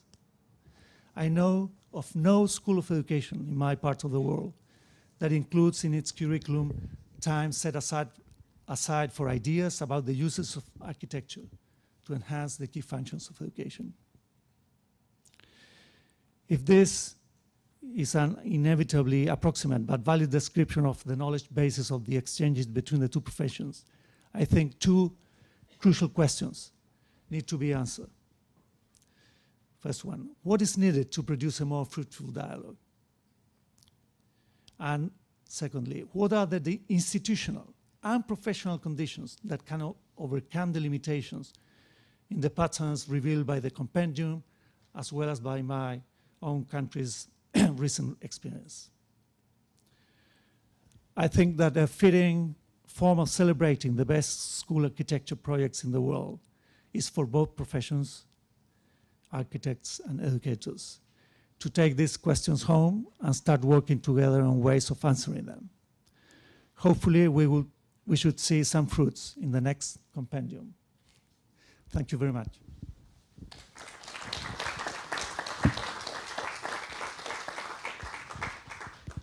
Now we begin. Thank you, Cristián. This cry from the heart, I think, which is very real about this gap between us still, even after so many times, so many years of collaborating together in meetings like this, and how to, I mean, pointing up just why ideas are not being picked up, this superficiality of the architects and lack of expertise or experience of the educators in physical environments. And I think you've really put your finger on the nail, or hit the nail on the head, as to what we need to be doing. So thank you so much, and I'm sure there will be a big response from the floor to this. Our final contributor tonight is Alistair Blythe, and Alistair is an analyst with the OECD Centre for Learning Enviroments, CELE. He's an architect and a senior lecturer and senior research fellow at the University of Westminster in London. He co-authored a book, Managing the Brief for Better Design, which was first published in 2001, and he has written on a range of technical subjects for the UK Architectural, Property and Construction Press. But before Alistair talks to us about his review, which opens the compendium, which is a review of looking back over 50 years of educational buildings that was referred to by Cristián, we will see a video from North America this time, and the first one from the tertiary sector. It's the School of Art and Art History at the University of Iowa by Stephen Hall.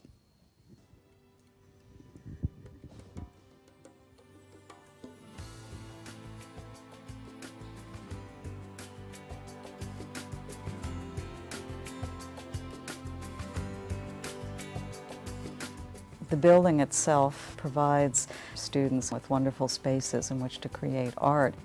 It also has generated tremendous excitement and energy for the campus as a whole because of its great beauty and aesthetic value. Right from this moment, when you first enter the building, the idea is that you would feel that you didn't enter a building, you entered space that keeps going. So this notion of openness or porosity is kind of the first experience of the building. Because the school's not in like an object building, it has an openness that looks back on itself. So this feeling of the space being, let's say, more elastic than in a normal rectilinear building. So you feel a community, which is really important for education.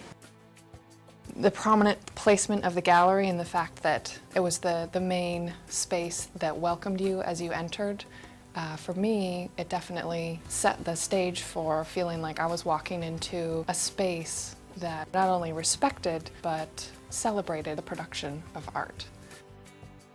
There was these wonderful floor-to-ceiling glass windows that looked out onto the bluff and to the pond below, and it was really great to sit there and read and take notes and write. It was a really, really pleasant space to get a lot of inspired work done. One of the things that I definitely noticed about the entire building was how much light played a part of the architecture. I remember having to take classes that night. I would walk up to the building and the lights would be on, and sort of seemed like the space would take the light throughout the day and then emit it at night, and sort of glowing off of the pond and everything along those lines.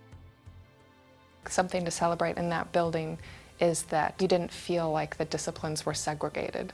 You definitely felt like a cohesive group in a way that was ultimately just really inspiring.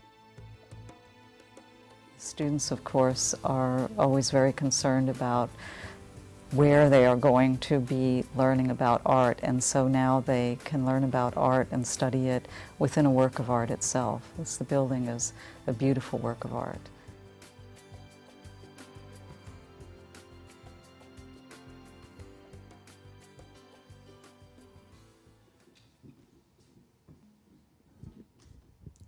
Alistair, please, the floor is yours. You've got to. Okay. Well, actually, one of the interesting things about that school of art is it's in a public university, and that building itself is a gateway to the campus. So it's not a rich university in the sort of Harvard Yale sense. But what I wanted to draw from that was that one of the things, looking back over the last 50 years of the Programme on Educational Buildings as we were, and then the Centre for Effective Learning Environments more recently, is that this idea of making a school as being making a place for learning, a place for social interaction that Cristián talked about, and a place for communities. And it's been very interesting tracking how we see a shift in emphasis from back in the 60s and 70s, when school building programs were enormous programs of new schools to cater for large numbers of students that were being through all ages. And the shift from there gradually through to, well, we've got all these buildings now in the 70s and 80s. What do we do with them? We have to manage them. And notions of flexibility, which, as Cristián mentioned, was perhaps more of a technical concern in terms of moving partitions, through to today when you see flexibility in much more of a spatial, moving furniture around in spaces and so on. But the big question is, I think, how, and it remains so today, is how to manage these places, these buildings, effectively. And it's a question that educators face, as school principals face, like Martin has a lovely set of buildings, but they have to be managed. The money has to be found to do it. They have to be maintained. And so all the buildings that were being built in the 60s and 70s have recently been the subject of, in some countries, big renovation programs, which perhaps at the moment have been curtailed because of the economic crisis, the economic financial downturn. But nevertheless, it points to one of the continuing areas of concern, I think, and that's reflected again over the last 50 years, that unglamorous as it may be, this question of maintenance is still very much on the agenda. And in the 1980s, again, it was picked up at a number of conferences that we ran, and these action plans were created. Yet maybe that maintenance problem was never wholly solved, because still it's a significant issue. And so we see, as we move then through the 80s and 90s, to a greater focus perhaps on the role of, really the role of the user and the client in the process of creating these places. And one of the things that I would draw from the comments we've heard already this afternoon is it's about collaboration. It's about how you get the engagement of everybody, not just the architect with the one person who is from the client, whether it's the school or the educational authority. It's about all of those who are concerned. And indeed, in the later 70s, there was a lot of work done on the use of schools as community facilities. Again, we're revisiting that now as we begin to pick up on that theme that schools themselves and universities are more than just places for learning. They are actually often, and as the example in Chile shows, they are actually centers of a community, a real community hub, and that's again has wider policy implications in terms of what our governments and our authorities should be thinking about in terms of creating these places. They're not just creating buildings per se, it's about the people who use them, and that's the real issue, I think. And so we see, as we move forward, and we moved forward into sort of millennium, the notion that architecture and school design can be a focus for education transformation. And that really is transformation of education, again, of learning and teaching. And it's much, much wider than just the buildings. And again, we've heard this afternoon about how focusing perhaps on a project like an architectural project is one way of beginning to question how education occurs and happens, and learning and teaching occurs and happens within a school or a set of schools or in an education system. And so the process maybe of creating educational buildings, whether it's preschool buildings, whether it's secondary schools, primary schools, and whether it's higher education and universities, is as much a process about understanding of the activities and how those people use those buildings, which is really what the buildings are there to support. They're there to support the user, and that again comes across all the way through the work that we've seen over the last 50 years, 40 years that the program has done, but 50 years really of the OECD. And I would kind of focus on that issue, that the emphasis has shifted, yet often the themes have remained the same. As I say, flexibility, communities, technology have all been there over the last 50 years and played a role in the development of providing places for education. But there's been a subtle shift over that period of time, which I think is important to recognize.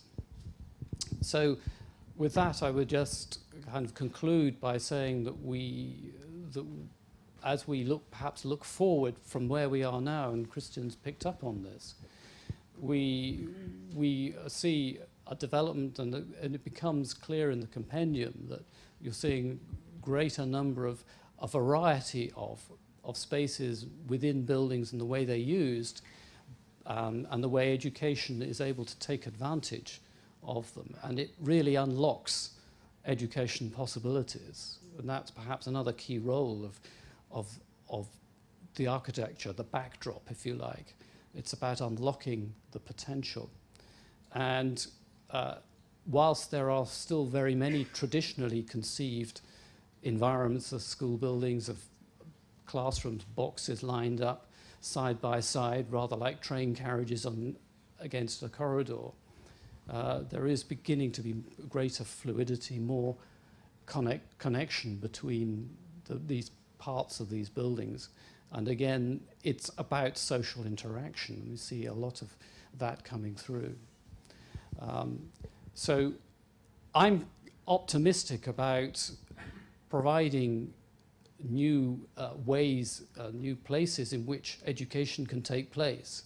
I'm optimistic in the sense that we might have an economic crisis now, but actually I think as everybody, educators, those who develop the policy from the local and national governments, and indeed the designers, and all get together, they can create new and better and different environments. And there may, in the end, in the future, not be what we would recognize as a traditional school, or indeed a traditional university as a place. But it is still a place for the community. Thank you, Alistair. Before we throw the questions open to the floor, because we didn't have a chance to interrogate each other in any way, and everyone got a free run, I'm going to encourage the panelists maybe to think of a question that they might ask a fellow panelist, something that was provoked in the discussion. But while they're gathering their thoughts in relation to this, and we'll have to pass around the microphones to make this work, I thought I might ambush you a little bit, Alistair, if you don't think I'm too cruel. Because I think that I think it's very apposite to have a survey of 50 years experience and really to look at that experience. And in your essay in the compendium, there is a statement that jumped out to me. And it is from the OECD Observer in 1990. And it says, quality of buildings is not necessarily irrelevant to the quality of the educational process as a whole. Now, that's really important, and that's what this whole celebration is about, and what the examples we've seen prove. But that's 20 years ago, and that statement came after two other observations you make in your essay. It came 20 years after the 1970s, when the primary focus was on speed and cost of construction, and minimizing it. And we're now, 20 years after that OECD Observer aspiration towards quality, you say that we are now obsessed with minimizing cost and increasing the efficiency of construction through prefabrication and the speed of construction. Are these two notions not at odds with each other? Quality, which is an aspiration to a lifelong quality of a characteristic of a school environment or an educational environment, and the focus on minimizing the initial construction cost that seems to have been a failure in the 1970s, but seems to be back with us again now. What would your reaction to that be? Yes, I think one's got to be very careful when one talks about minimizing the construction cost, and in absolute terms, yes, you could say that that would be anti-quality, because people might say, well, we just take out those aspects of the environment that add quality, whether it's the particular finishes of the building or whether it's some attributes of the building. I think it's much more important to talk about the value of what we're producing and cost in terms of getting better value, and how you manage that value. In other words, not wasting the money, but actually putting it to good, effective use. Clearly the pressure is on now to still provide environments which have to be maintained and built, but for as little money as possible. But that needs to be measured against, well, what's the value, the greater value of what we're producing, and how do we measure it?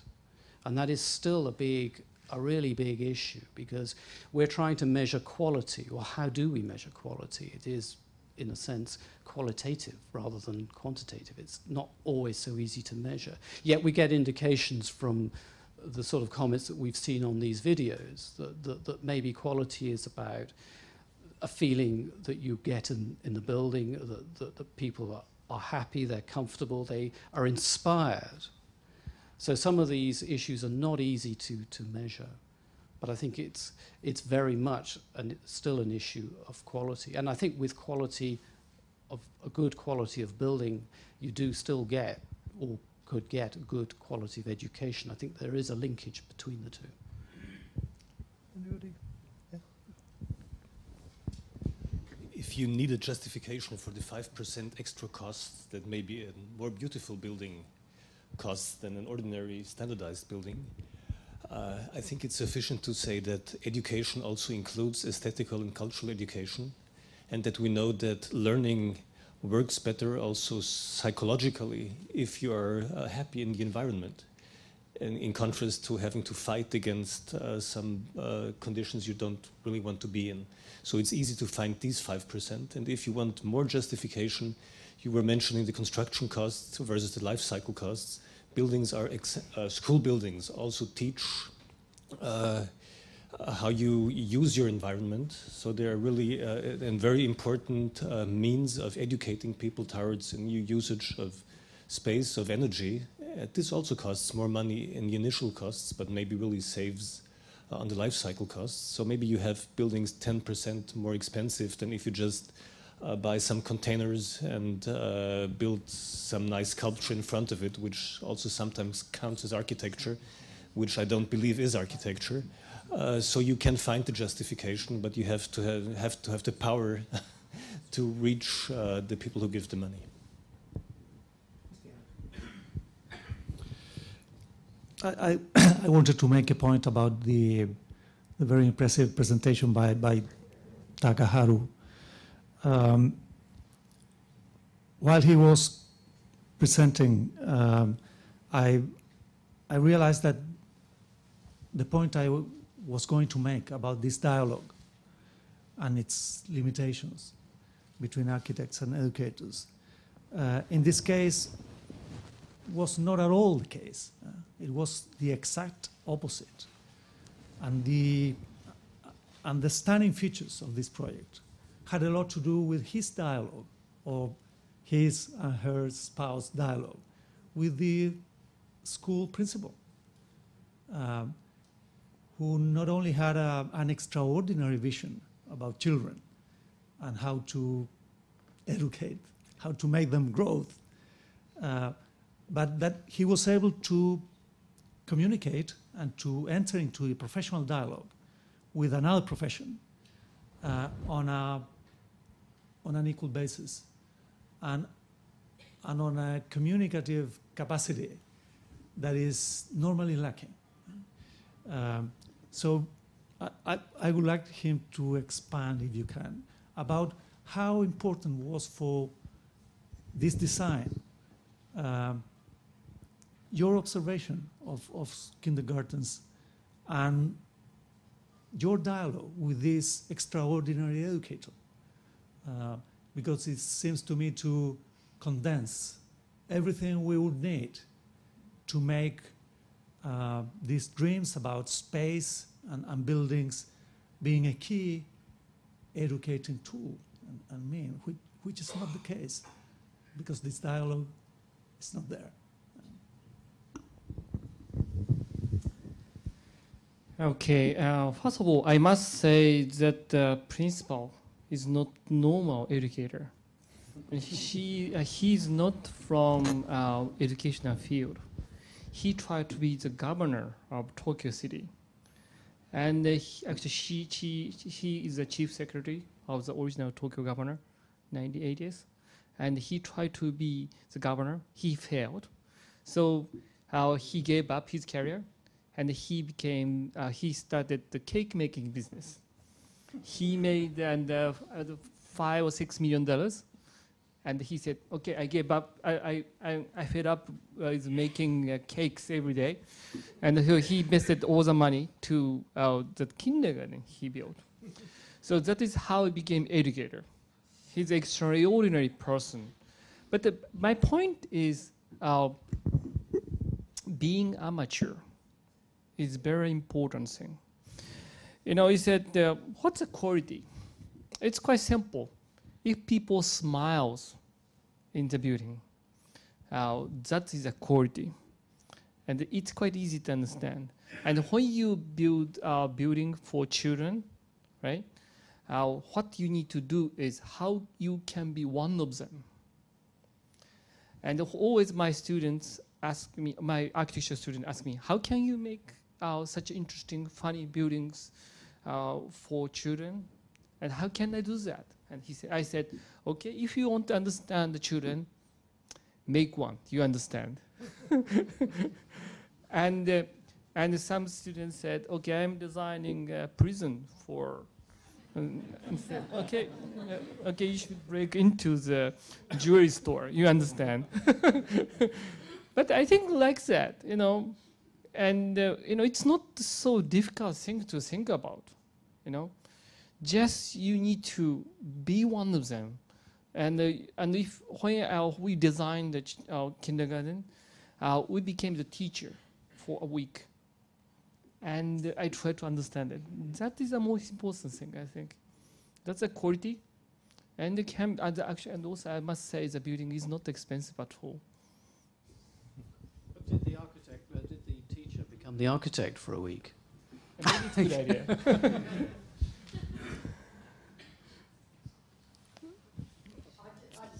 If you could, this microphone just there, Julie. Yeah, I guess I'd just like to comment on what I noticed. The thing I really noticed about your talk too was that you really observed the children and you listened deeply to the context and then responded, you know, from what you could see. And I guess when you were asking Cristián about it's the nature of the true collaboration, I would say that was true of the two of our team who aren't here, both Richard Leonard and Mary Featherstone, that there was a deep listening that went on and trying to understand the context, and vice versa, us trying to understand this. And Julie, can I inquire there, because you had an additional consultant that most schools don't have, which was an interior designer. Yep. Can you tell me, what did the interior designer bring to the table that an architect couldn't have or didn't? Well, I think what Mary brings is she certainly has this amazing love and interest in learning, which is number one. So she's a natural learner, educator, I guess. But I think what she brought,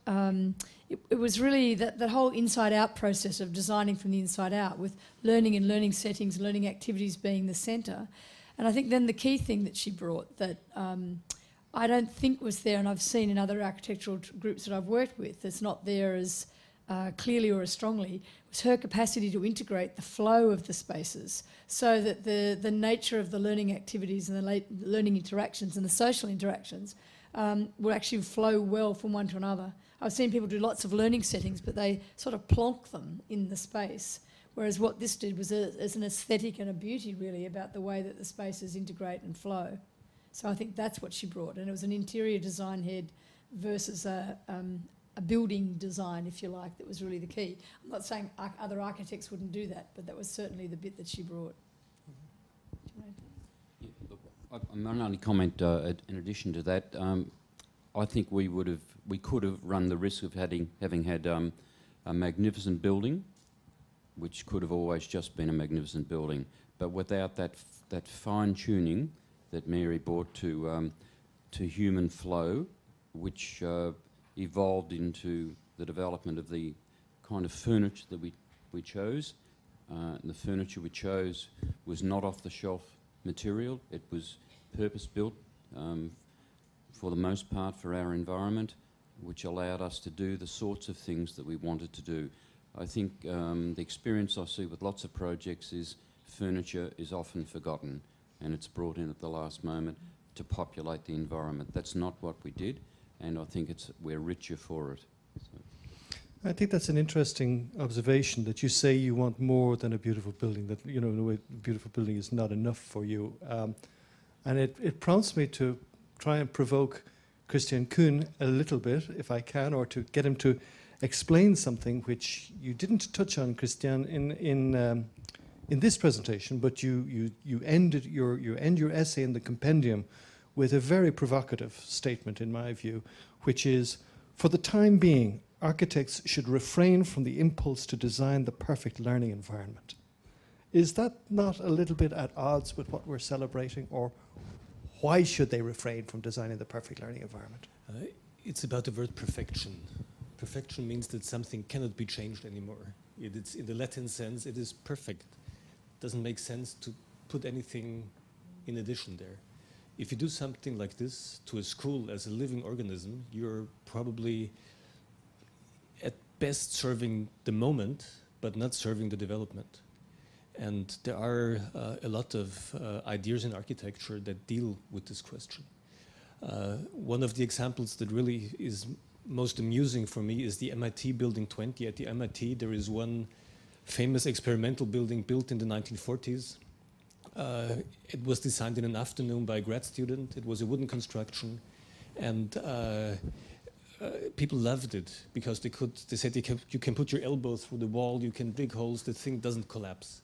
And today at the same site there is one building by Frank Gehry, a perfect building, aesthetically a perfect building, and it never will come up to this beautiful quality of the old building, where all of the Nobel laureates of the MIT, they were all working in there. And they said, this is our space, we designed it. And one of them mentioned this term microenvironments. This is where I took it from. They said it's a good structure and it has beautiful microenvironments. Gehry never came close to the quality of this building. Thank you, Cristián. You've all been very, very patient with us for the afternoon. If you would like to ask any of the panelists a question, our educators or our architects or our researchers, if you'd please put up your hand. We have several microphones which can go around the room. But if you have a question, I would ask, and the lady in red, I would just ask before you ask your question, if you would give your name, please, and your organization. Thank you. Yes, hello, my name is Michelle Sabine Barderoma. I'm an independent researcher. I'm a linguist and a computer programmer. And I have a question for Mr. Kuhn.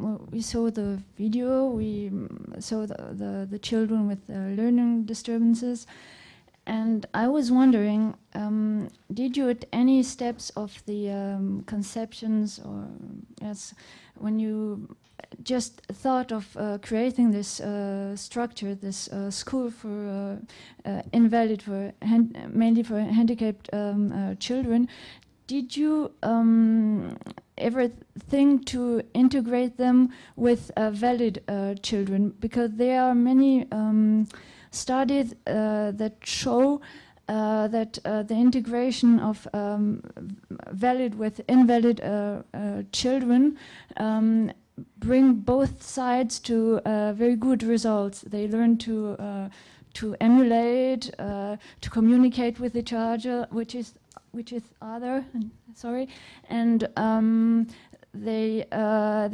it prepares them to confront themselves with the environment and the life that they will be tackling further on. Did you think about it at one of the conception processes? And if not, do you think it will be possible to realize such plans in the future? So I'm very flattered by being called the designer of the building. I didn't design the building. I would have loved to, but there are other architects. The question is not a question to architecture. Actually, it is a question to the headmaster of the school, who is in the audience. And I talked to her exactly about the same question before the presentation, and she knows about this idea that integration would mean to have all these children spread to normal schools. But I will just quote her, and you can talk with her after the event. She said there are so many horrible stories in this school, so many problems in this place. And you saw this Neuseelen room, and you saw all the effort that is put into the children, that she is really not sure if it is possible to give these children the same treatment if you integrate them into normal schools. There is an ongoing discourse in Austria on the question. Austria has signed the United Nations Charter, which would actually mean to get rid of all those special schools. And it is an ongoing discussion because many people who are very deep in the field are not convinced that for at least a certain group of those children with special needs, integration into normal schools would be a good solution. But maybe the educators here have other opinions on this. Anybody else? Over here at the man in white. And your name, please, and organisation. Yes, my name is Mark Stokes. I'm from the UK. Until March of this year, I was a police officer, but because of the financial cuts in the UK, which you're probably aware of, I was made redundant along with another 300 of my colleagues. For the last 20 years of my service, I specialised in a concept called designing out crime, a form of crime prevention. I'm a little bit concerned that there's been no mention this afternoon about the safety and security of children in a learning environment. I would have thought that of all structures within the built environment, a school environment is the one where most of us would consider that safety and security were foremost, especially in view of the all too well-known instances of usually some narcissistic lunatic with a firearm that's gone berserk in these environments around the world. Any comments on that, please? Before I pass to the panel who are more expert than I must apologise that is my error. When I was introducing the compendium, I had intended to say that there were 4 criteria which the international jury applied to the selection of the 60 buildings in the compendium, and they were innovative design, fitness for purpose, sustainability and safety. And safety would range from bullying to terrorism to earthquake design in earthquake zones of all sorts. And I should have mentioned that. But the jury do say that it was not mandatory that an exemplary quality in each of the 4 categories was reached for a building to be included in the compendium. That if they demonstrated outstanding characteristics for 1 or 2 of these, that they could then be included for that reason. But on the general issue of safety, perhaps Martin, as a headmaster, I think you'd be the most appropriate. Thank you, Shane. I can only comment on my own environment. I work in a difficult environment, a local government area that is represented on all statistics as an area in which high levels of crime, drug addiction, family disruption and so forth are very evident. But the experience of our school is, I suppose, unusual in terms of its safety. Whilst we're conscious of safety issues, it is not our belief that fences, gates, guards and cameras are the method that we guarantee student safety. What is that works for us is our management system in our school, the personnel concerned. It is also the work we do with students and young people to work through levels of support for them, understanding of their own issues. We have a very strong wellbeing program in our school. We have a terrific level of family support. Having said that, though, we do have issues from time to time with difficult situations with parents, but by no means do we have crisis or critical situations, touch wood, at this stage. We've had the odd bomb threat. We have strategies for dealing with that, but at the moment, I would not want to go down the direction of higher levels of security. We work very closely with local police, very, very closely indeed, but fortunately our school environment is a little bit of an island, I think, of aspiration, safety, security and comfort for young people. It is well regarded by the community. We have very, very, very low levels of vandalism and damage to our environment, and I think it's the way we expect things to be within our community. Doesn't provide the whole community in all public service sectors, but it's a story for our school. Maybe we're lucky. I'd just like to add, from the internal safety side of the school, a lot of thought was given to the design of where lockers went, for example, and sort of like the freedom. I think it was Takahara who talked about taking off the walls and the freedom that comes and the lack of bullying perhaps in the school that you were talking about. And the similar thing when there's a free movement that the students have and the human-sized groups that are there in terms of the community. The internal safety and security, I think, is incredible at Dandenong. And I guess the challenge then, though, is the external security. Actually, we had a very long discussion about the safety. Is it okay? Yeah. Safety of that kindergarten, and the safety was a very important issue. And we had a long discussion, and we realized that terrorism of the school always happened behind very high wall. It's true around the world. In Japan, there was a very serious crime. A crazy man came into very famous elementary school and the guy stabbed many children, and all killed, many of them were killed, and they couldn't escape because it happened behind very high wall. And the quite similar thing can be told in the crime terms happened in universities in United States. And so when we designed that kindergarten, we tried to build a fence which is about 1.2 meter tall. And when something happens, they can squash the fence down and they can escape. But if somebody wants to come in, they can't climb up the fence. They have to knock down the fence so they can hear what's going on. So I think being a part of society, we thought being a part of society is the best way to avoid the terrorism. That was about terrorism, about safety issue, and we had discussion. We have a very big a window with a big sheet of glass, and the children might bump into. And but the principal said, "Should be okay. Let's see. If somebody starts bumping into, we put just the stickers on." And we had we have 640 children, and coming into the school. And the building is already 4 years old. No accident happened, and just site supervisor of the construction bumped into. That was only one incident happened. So I think we underestimating children. These days, many people are trying to do as many things they can do, so that they can say we did everything we could do. If anything happens, it's not my responsibility.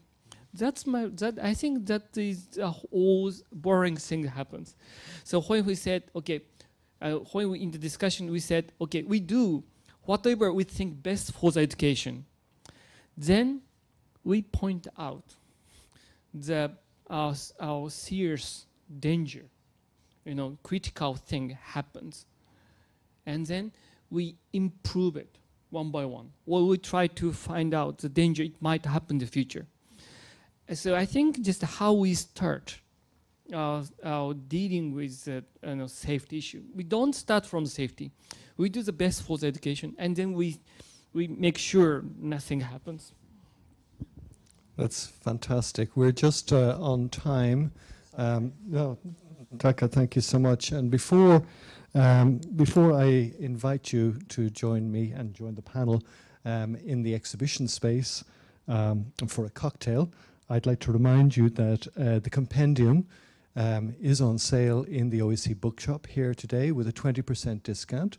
And for those who've been watching on the webcast online, it's available through the OECD website.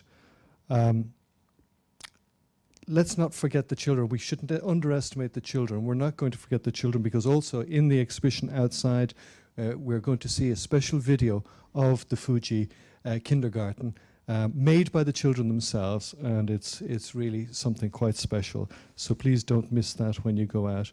But not only must we not underestimate the children and not forget the children, we mustn't forget the educators either. And it has been mentioned that a very special educator, headmaster, is in the audience with us today, and that is Ingeborg Schramm, who's the school principal at the wonderful Bertha von Suttner Sonderschule in Austria. Can you please all recognize Ingeborg as a representative, here as a representative of educators everywhere for these 60 buildings. Thank you, Ingeborg.